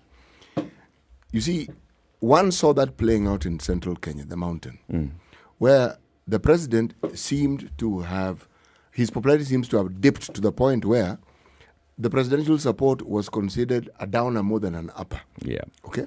Yeah. Optics, but some people would argue that that was the reality. President Uhuru was not popular in his own backyard. Now, there are those who also argue that that is changing now. Now, if you take that to the level of the gubernatorial positions, depending on who the governor was and depending on his popularity, those who say it's playing out in Mombasa, that towards the end of his tenure and at some point, the governor, Hassan Joe, was not the most popular person that you could think of. So anyone he endorsed was likely to suffer from that lack of popularity, the party notwithstanding. So now this comes into play, the individual, because Mike Mbuvi Sonko, even if he was in the Agano party, he would still be popular. Even if he was in Sisi Kwa Sisi, he would still be popular. Just choose any party. PDP, Mike Mbuvi Sonko would be popular. He transcends party boundaries. This is true. Okay? So, the choice of having him in that position, politically speaking, prudent, because this is a man who galvanizes votes, irrespective of the party that you want to attach to him. So essentially what we are saying is that this move really was not looking at local politics in terms of the decision that was going to be made. But what it was is that it would push the popularity agenda for the presidential vote. It would, but also remember because Mombasa. At the end of the day, it's coming into Nairobi, because I also think that this endorsement the day before yesterday in Nairobi was strategic. It is not because then you have the central melting pot arena where you say, look, this man is coming in to rally, essentially, yes, in Mombasa, but to rally folks round the Raila Odinga presidency in terms of votes. He'll also go to Mombasa, which, as you say, which is clear that in terms of popularity, he's got it in the bag. But we're saying that essentially it was to rank up points at the presidential level. Maybe not. That's the argument you could put. That is going to be the result. But was it the purpose or the intention? The purpose of fronting him may have been different, may have been leverage for Wiper. May have been, you know what, you guys are thinking at you. What? Okay, fine. We'll Let's throw the cat among the pigeons here for you just to ponder. Remember, whoever is governor represents whoever is going to control that economy and everything that goes with it. It's not complicated. So who do you think? Is it the Wiper party, or do we also see the president's hand in this? Because for the longest time, one Mbuvi Sonko may have been in Wiper, but he was considered the president's guy. So until he fell out. Quote unquote. Until he fell out. Okay? Or did he? Or did he really? That's why I said quote unquote. Because you know how you do with certain things is that it may look as though you don't have use for this thing and you put it in the back drawer for some time and somebody may think that you've tossed it out the window, right? But then you pull it out. It's your trump card that you use later. And that for me is what I see happening right here. That Sonko is a trump card and it's being played at the right moment. But one of the things also you must bear in mind is don't give politicians too much credit for being long-sighted. No. Or intelligent? No, intelligent they may be. They may be extremely intelligent, but the long-sightedness required in politics doesn't depend on just the individual. It depends on the people around the individual and how well informed and how well tuned in they are to the situations that keep evolving around them on a daily basis. This move of my movie Sonko into Mombasa represents that, someone seeing the larger picture of the economy and who has a say.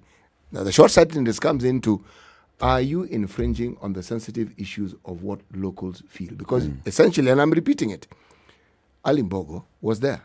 Why couldn't Sonko have deputized Ali Mbogo? Ali Mbogo is a local. Yep. It's the dynamics. Precisely. It's the politics of the politics that's playing out. Ali Mbogo, what are the chances of Ali Mbogo beating the ODM person or beating the UDA person? Versus, what are the chances of Ali Mbogo with Sonko beating Abdul Swamad? Yes. You know? And if you are Ali Mbogo, you just sit back and you're like, well, it's clear. Look at what we are seeing now. Opinion polls that have been conducted in Mombasa are only picking two people. Abdul Swamad Sharif Nasir and Gideon Mike Movie Sonko. Full stop. Full stop. Kina Hassan Sarai and Kina don't feature. Others, Dr. Kingi, and they do not feature in the polls. Now imagine he's been confirmed. There's no doubt anymore. In fact, if IEBC comes out and says, we have received the orders of the court and Sonko is actually going to be on the ballot. Whoa, what happens? That's what we want to ask. 0719-012-600. Does Sonko stand? What are Sonko's chances of clinching the Mombasa gubernatorial seat? Order of the court, give this man the ticket.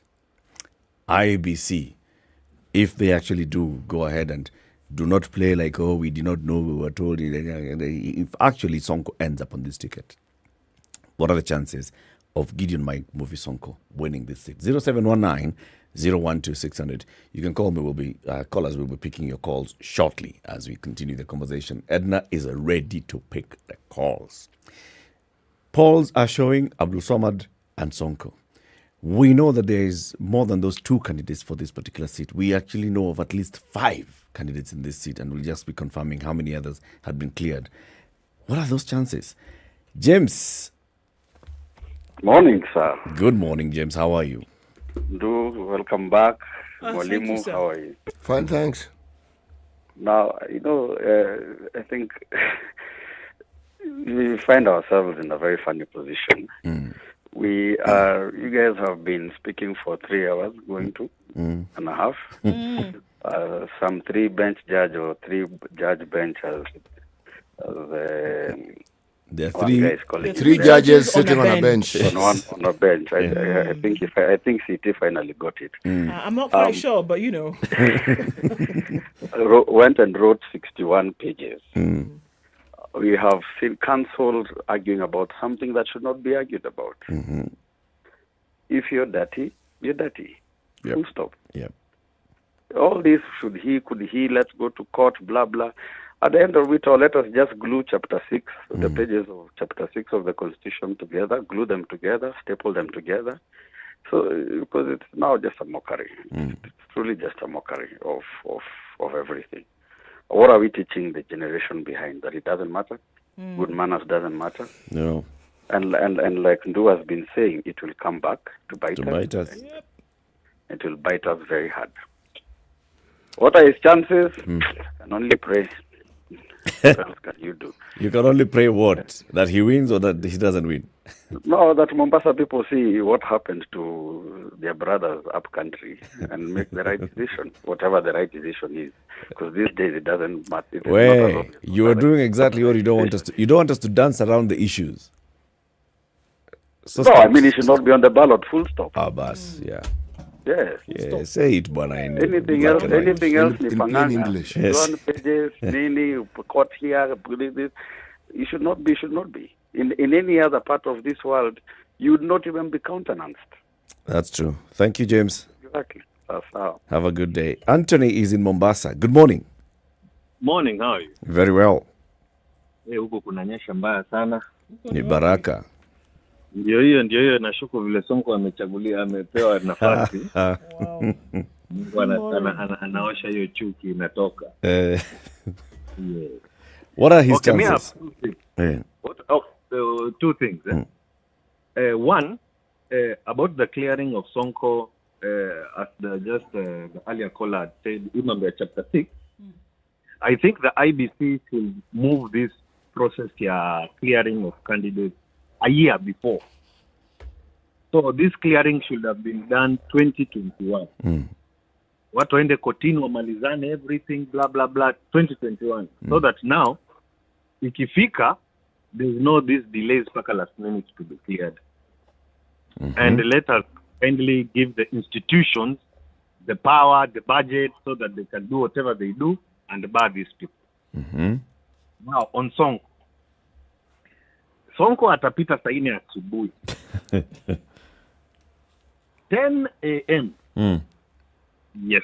That is 4 hours after the polls open. Ikifunguliwa tu hivi. What I know is, okay, what I'm praying, I don't want to be excited, but I'm waiting for the day he will be given that certificate. Once that happens, now things get good. I believe the next 2 weeks, we'll see campaign in Mombasa that people have never seen before. And at least this will be now people-centered. What do I mean people-centered? Sonko knows how to connect with the people. Unfortunately, the governor who was there, Joho, never cared.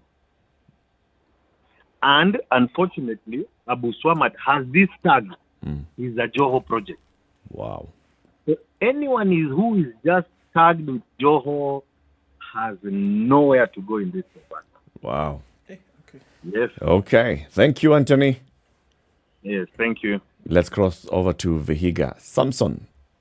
Good morning. Good morning. Latiff, Muga, and Ndu Okoh. Good morning. I'm very good.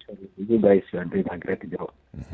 Now, on Mata Sonko, I think top hodgers in the government have a hand to ensure that Sonko turns and wins the Mombasa gubernatorial seat. I'm very sure the IBC will list his name to contest, and then he will go on to win. So any other thing, just a collabalus. That's my take. Thank you. Thank you. Thank you very much, Samsung. 0719-012-600. After we take this break, we will take more calls from you. What are Sonko's chances of winning the seat in Mombasa? Now that the courts have said, IEBC, you should actually clear this person, give him the nomination certificate, put him on the ballot, let him face the people. What are the chances? Pocket by Mozilla is where, what happens with it? What do you do with it? So, you know how, you're through the day, this page, CT says, check out this article. You say, okay, I'm going to look at it, preparing for show prep tomorrow. Then you say, okay, I'll look at it later. I'll look at this one and the references here and there. And you can't read them all at once, can you? Really? No. So you can put them in your pocket. And this is an app by Mozilla that allows you to do that. Look at them later so you can come back later and you just keep storing them, clicking them away, and you can come back later and have a look at them, listening to a podcast, a new episode that has come out, put that away, a new song that you wanted to listen to, put that away, and also an opportunity for Kenyan content creators to also store their stuff that you can then consume. Pocket by Mozilla, Google, Play Store, Apple, App Store. That's how it goes. It's Google Play Store and Apple App Store. Yes. And you find Pocket by Mozilla. Keep it here for more coming up after we take this quick break to take a look at the weather and traffic. It's 28 minutes to 10. This is the Situation Room, the only way to start your day.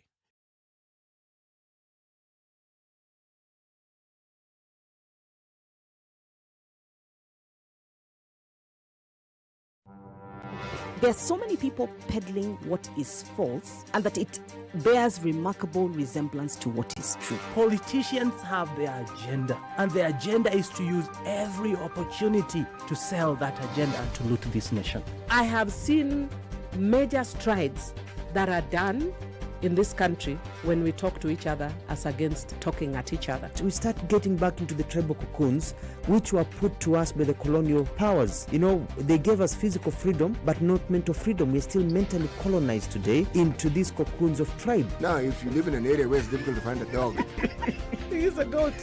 I kid you not. In which part of this country is it difficult to find a dog? So that you resort. Nafandi hii umbo yako iko na Nini umba special. All right, so we're still looking at partly cloudy conditions in Nairobi this morning. We'll see highs of 23 and lows of 15. 17 degrees and sunny in Nakuru, highs of 24 and lows of 13, and mostly cloudy at 14 in Nyeri, highs of 23, 22 and lows of 13. Partly sunny conditions at 17 in Eldoret, highs of 24. And we'll see highs of 27 in a rainy Mombasa, currently at 23. It's also 24 and light rain in Malindi, highs of 27 today. And 23 and mostly sunny in Kisumu, highs of 28 and lows of 19. We'll have sunny conditions through Kakamega at 23 currently, highs of 26. And it's 23 and raining, mostly sunny in Kampala, highs of 27 and lows of 17. It's raining in Dar es Salaam at 23. It'll go to highs of 27 and lows of 22. It's warming up in Johannesburg, 12 degrees, highs of 18 and lows of 5. And Lagos continues to rain at 24, highs of 29. 29 will also be the high in a sunny Kinshasa, currently at 21. It's 35 degrees in Beijing. Into afternoon, a Thursday, we'll see highs of 36 and lows of 22.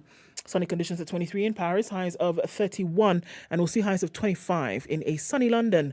It's mostly cloudy at 25 in New York. The Big Apple staying that way coming into Thursday, highs of 32 and lows of 22.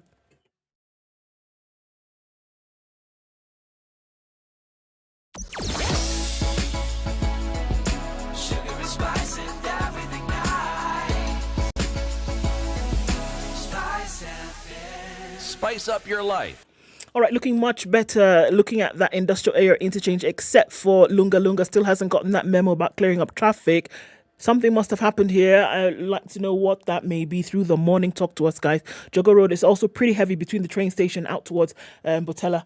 We're going to see that for some time. Other than that, the CBD taking the greatest hit right now, but nothing too bad. Coming off of Thika Superhighway, still really heavy just at that Utali Drift, and it'll take you to the Pangani Underpass. You'll see some traffic then spilling over to Muranga Road as you're getting into the city. Kiambu Road, on and off. It'll get better as we go along. Let's talk through the morning, guys. SpiceFM KE on Twitter.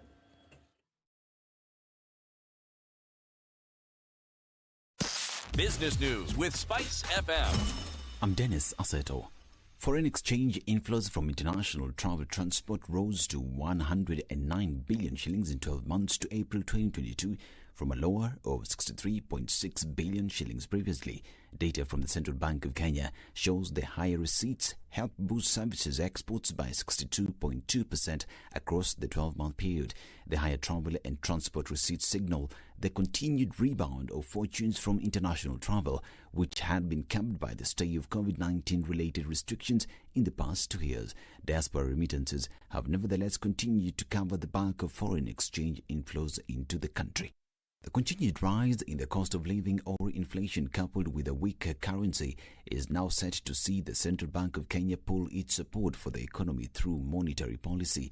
For the former, inflation has already breached the target range prescribed to the Reserve Bank by the National Treasury of no more than 7.5%. Inflation in June stood at 5-year high, 7.9%, as food and fuel costs remained sticky going into the second half of the year. The World Bank and the International Monetary Fund have become Kenya's key credit lifeline as the availability of commercial loans dry up. Tightening financial conditions, including rising interest rates, have seen Kenya staved off external commercial loans, pushing the country back to concessional funding sources. For instance, Kenya was unable to tap 124.3 billion shillings last month from a Eurobond as authorities shunned higher interest rates, while the issuance of an estimated 118.2 billion shillings from a syndicated loan has also faced delays.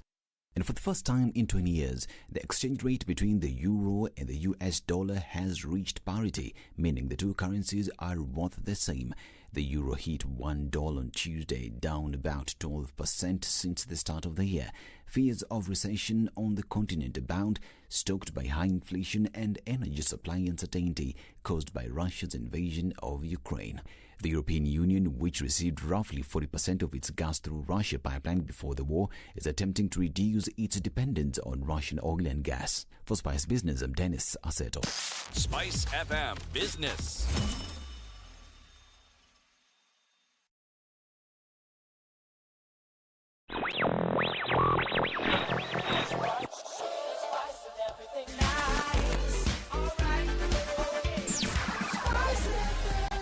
mess up your life.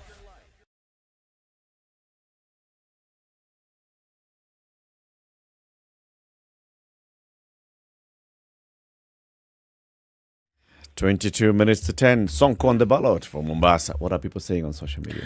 Sam Chalo says Sonko has learned his mistakes. He's maturing in politics. Look at President Uhuru has become wise over time. Sonko is... I'm sorry. Give me a minute. Right. Give me a minute. Wow. Sonko is winning for Mombasa governor. Past mistakes should not define someone's future as long as they improve day by day. All right. So if his mistakes improve day by day? Also that, Give him a because chance. you give him a chance for tomorrow, it's still coming. Okay. You make a mistake today, tomorrow you could get better and, not make the same better mistake. Meaning what? You can make better mistakes? Or? You wouldn't make as bad a mistake tomorrow. All right. That's interesting. Wow. Marteau says, come on, this is hypocrisy. Chapter 6 is like most of us. Hypocrites. Show me one renowned politician in Kenya who is not dirty. One. He's just asking for one. Politics in this country is a joke. They keep shifting camps with selfish motives. I do not take anyone serious anymore. I hope Kenyans unanimously refuse to vote. Refuse to vote on the 9th of August, 2022 in protest. Benjamin Malik says, Sonko is the most popular in Mombasa with upcountry and Mijikenda voters who are most marginalized by the current incumbent. Yay! Let's go to the phone lines. Gilbert is in Mombasa. Gilbert. Yes. Good morning. Lady and gentlemen, good morning to you. Good morning. Sir. I want to think outside the box. Okay. You see, Sonko was popular in Nairobi. I think the leadership want to capture the votes in Nairobi. So they want to involve Sonko to campaign for them in Nairobi, and then he wins in Mombasa. So they want to win in Nairobi and they want to win in Mombasa. Yes. So in the next 25 days, Gilbert, how will Sonko split his campaigning? He'll be campaigning in Mombasa and in Nairobi. You know when Sonko came to Mombasa, it took Sonko only 1 week to change everything. Everyone was saying, we are going to give Sonko votes. We are going to give Sonko votes. So Sonko will be in Mombasa. People in Mombasa, they want Sonko. So Sonko will be used in Nairobi to seek votes for Igade. Yes. Hey, okay. I just said I want to think outside the box. Yes. Well, you're not alone, actually. Even the story in the Standard today is also hinting at the same.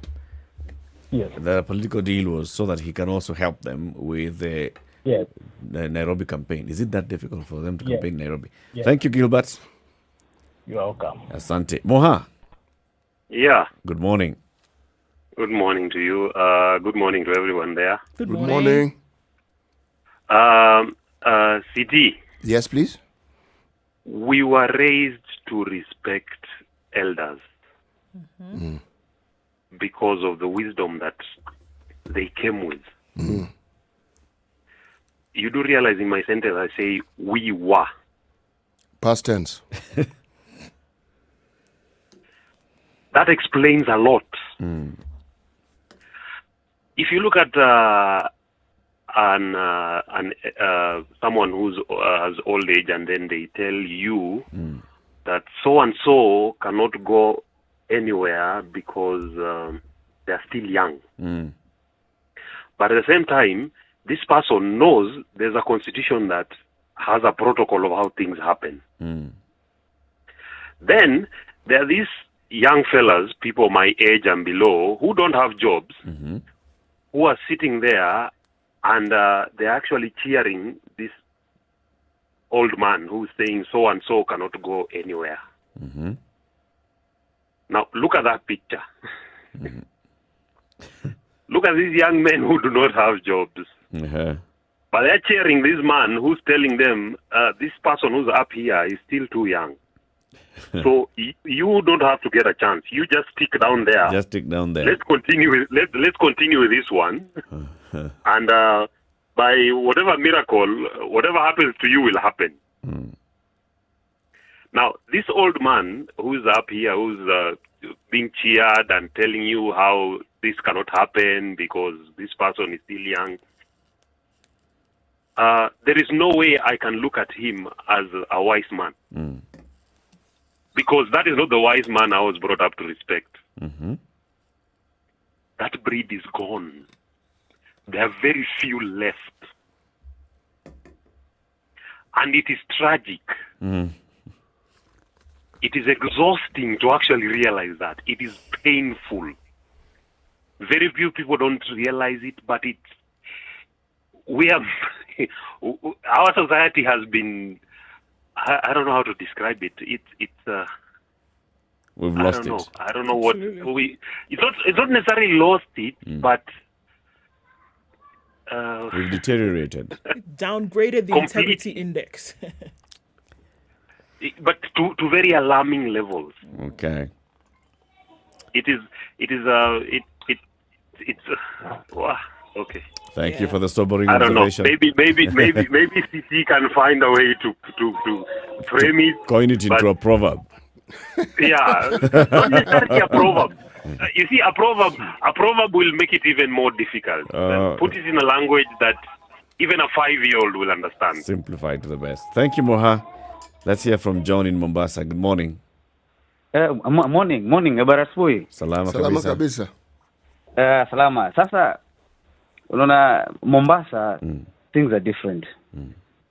People like wanajitayarisha kumchukua Hassan Omar Sarai akiwa pamoja na Selina Maitha, who is the sister to the late Karisa Maitha. Things have changed. Ni vile naona maringine the spin masters are trying to show kwamba now it's between now Sonko and Abu Samad. Which is not the case. Things have really changed sana, and Hassan Omar has proved to be the leader ambaye anatakana Mombasa. Even at the current moment, it's a panic mode the Azimio are having right now. Nata Sonko, if allowed, he will just be watering down the chapter 6 of the constitution. It won't be having any meaning. Hata itakuwa ni vizuri pia iondolewe, because if at all an impeached governor, he's an impeached governor, he's not supposed even to be serving in any public office. Yeah, if he's allowed now even to now run now, what would be the use of chapter 6? Kwisha hiyo. Yeah, itakuwa imeisha. Mombasa ni Sarai. Mombasa ni Sarai. Okay. But the spin masters wanajaribu in any other tactic kuonyesha kwamba that's not the scenario. Abu Samad has failed in Mvita. Mvita is terrible. Unajua Abu Samad amekuwa anaongoza Mvita ambayo iko katika CBD ya Mombasa. The island within Mombasa is Mvita. The guy has really terribly failed. Mombasa Cement imesaidia kidogo kuonyesha some facelift in Mombasa. Joho, we can't talk about him. He has failed. Hata in campaigns, he cannot even campaign in Mombasa. The Katarina, wote, they have failed. So labda, ni leverage, labda Sonko anajaribu kupata, so that maybe in the presidential campaign ya Raila, kidogo, labda zile kesi zake kidogo, ziwe halted kidogo, zisukumwe, vitu kama hizo. But otherwise, kama angetaka kuvai for a governorship, ingekuwa rahisi hata kwake kwenda Nairobi. He has a lot of unfinished job in Nairobi. To come and start another one in Mombasa, atulete MMS nyingine huku Mombasa. We really don't need that kind of a scenario. Thank you, John. If at all, Wiper needed a governor in Mombasa, Mbogo then could have been taken. Angechukua Mbogo. Angekuwa amechukua Mbogo. Kwa nini basi angekuja deputezi wa Mbogo hapa kama ingekuwa ni mambo na Wiper kutaka ninio? Lakini wanakambe Sonko anatumia tu just the people's emotions hapa ku leverage his bargaining power vizuri katika the Azimio team. Ajionyesha kwamba yeye he has got the will kidogo to make sure kwamba he can rally behind Raila na to bring more votes into the basket. Yeah, peke yake. But the people of Mombasa are tired. They don't want kind of his. Ojo kunile Sawa John. Sawa. Sawa. Thank you. Wacha tumsikia Simon. Simon in Mombasa pia. Good morning. Good morning, Latiff. Very well. How are you doing? I'm doing fine. I'm calling from Mombasa. Yes. And what I put, yani nawashangaa venye him as a person, he can deliver Nairobi to Uganda and also deliver Mombasa to himself. He's a superman, bana. How capable is he? Even Uhuru himself is struggling to deliver for Raila. So how can him as a person deliver 2 counties to? And it's magical. What are his chances in Mombasa? The chances of Sonko are very low. He is not a local. He has not been here. He's nitakwambia aje, ni temperature tu za political zimeenda juu, alafu a lot of conflicting interest. I think he cannot deliver anything for the people. Yeah, that's my view. Asante sana. Thank you, Simon. Billy in Kisumu. Good morning. Good morning. To give my comment, habari zenyu wengine? Hatujambo sana kaka, wewe uko mzima? Niko mzima, labda wewe mzee? Mimi nashukuru baba. Mungu amekuongezea maisha. Tena sana. So about Sonko. Sonko would actually, if Azimio wanted to win Mombasa, they would have backed up Mbogo. But Sonko is not going to win Mombasa because he cannot. But he's not going to win Mombasa because he's not a local. According to the people who have talked before me, they have said he's not only going to win because he's not a local, right? But if Azimio really wanted Mombasa, they would have backed up Mbogo. Sonko is very, the party leader, the Azimio leaders have really worked very swiftly. They've realized Sonko is going to cause Abdul Samad a nightmare. They have decided to divide his attention. They have told him, we are giving you Mombasa, give us Nairobi. It is 25 days. You cannot deliver to 2 biggest counties in Kenya. It is very, very difficult for Sonko. Ngumu. And then, to me, I feel like Chapter 6 of the Constitution should be scrubbed off. Because it's not applicable. Because somebody with moral questions. Yeah, you should just remove it. That's why I support. That's the only part I can support Wajakoya.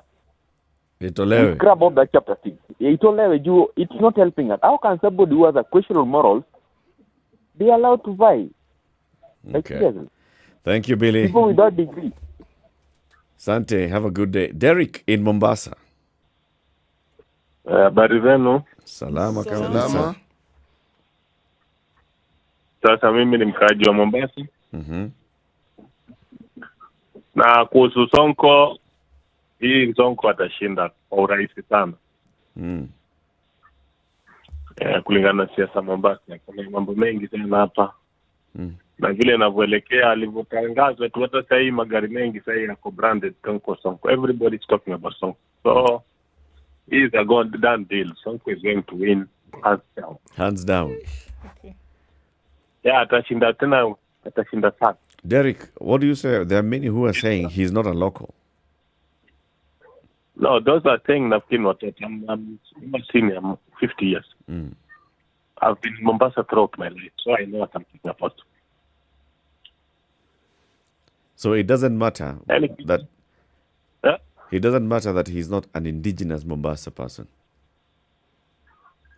Sonko is even his mother comes from mamake na nyumba karibu Kisauni. How is it not an English? Amekulelewa Kisauni majengo. Kila mtu anamjua, everybody. Even by the time alisema anasimama, there was a lot of celebration loading hapa kwa mamake. People came in many kuona kama amefika. So most of these people are young people who don't know Mombasa. Okay. Thank you, Derek. Yeah. Blackwater. Hey guys, how you guys doing today? It's been a while, huh? It's been a while. Yeah. Well, this time I'm running for MCA as an independent candidate in Mombasa. Kazandani ward. Which ward? Kazandani. In fact, I need you guys to invite me there to discuss issues in regards to MCAs. Most definitely. In which constituency is Kazandani ward? Nyali constituency. Okay. Now, in regards to Sonko, right? This guy, I've been on the ground for the last 6 months as an independent from the beginning. In regards to Sonko, this guy is very powerful down here. He's really strong down here. I mean, he's going to take it real easy. Wow. I mean, and a lot of the problems we're seeing is people are trying to hit back at the last regime. They're not mad at Abdul Samad. It's just that people are tired of the last regime. Wow. And they just want a change. You know, they're just tired. They just want to change.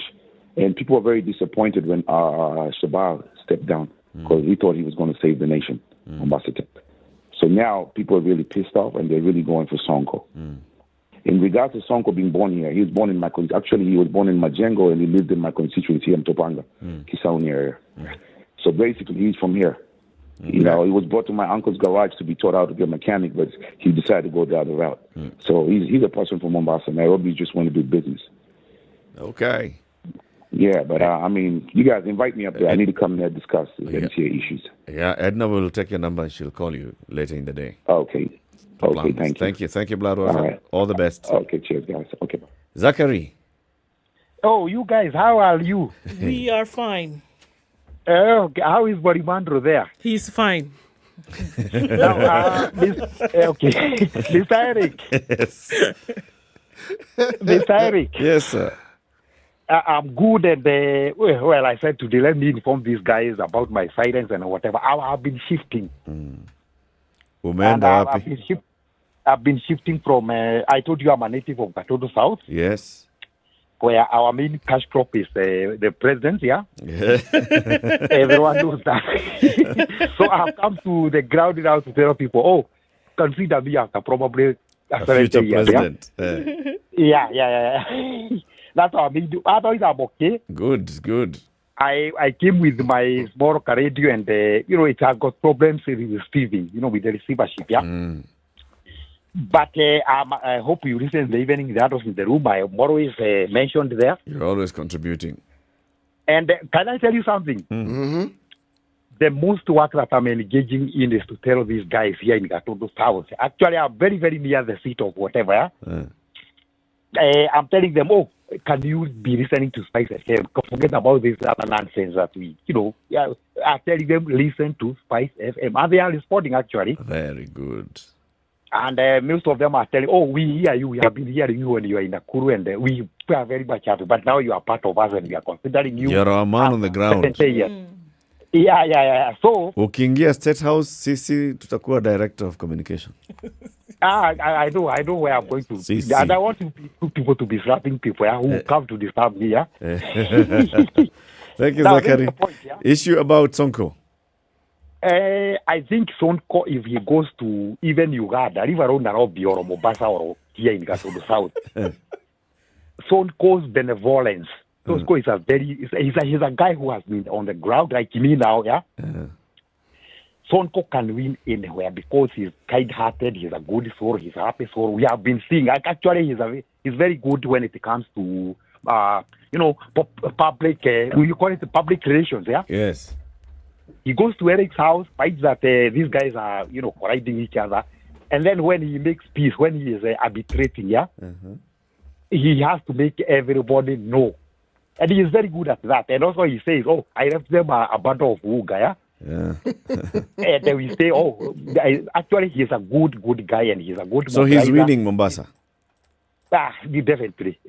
I've told you, even if he goes to Kampala and says, I want to be mayor of this, whatever, and he proves that he is a citizen of Uganda, that guy's character is beyond, I don't know what. Otherwise, I'm okay. Asante sana for calling. And I'm telling people before I finish, yeah? Like now, every time, I don't know why even you have not heard the Agekero. Agekero is that loudspeaker, yeah? For those who may not be knowing like you do or the others, like Borimandro, yeah? That these guys are coming with the goodies. They are telling us stuff. Like somebody told me that, do you see this type of viewers here water? Yeah? I will make sure that it is converted into milk, yeah? That when I go and open the tap instead of water, I'll be milk. So, okay, let us hear all this.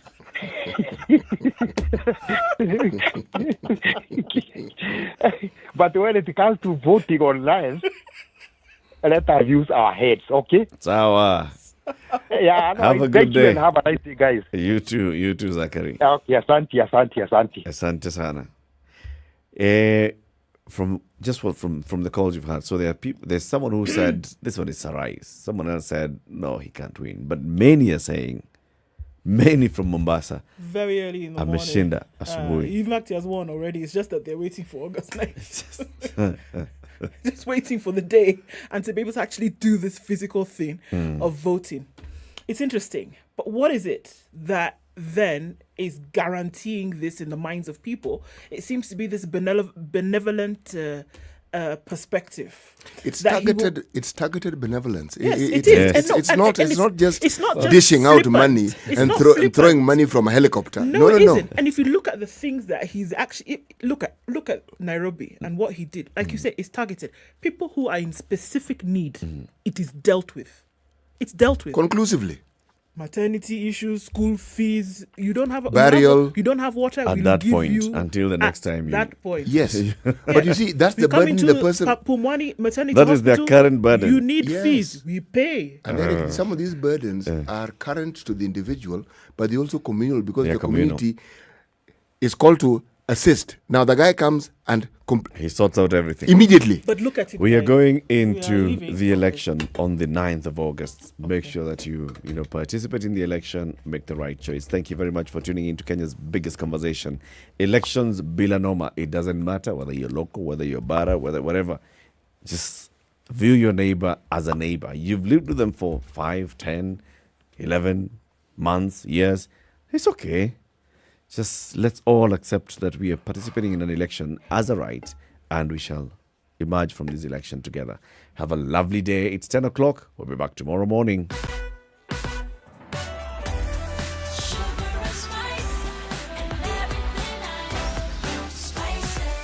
Spice up your life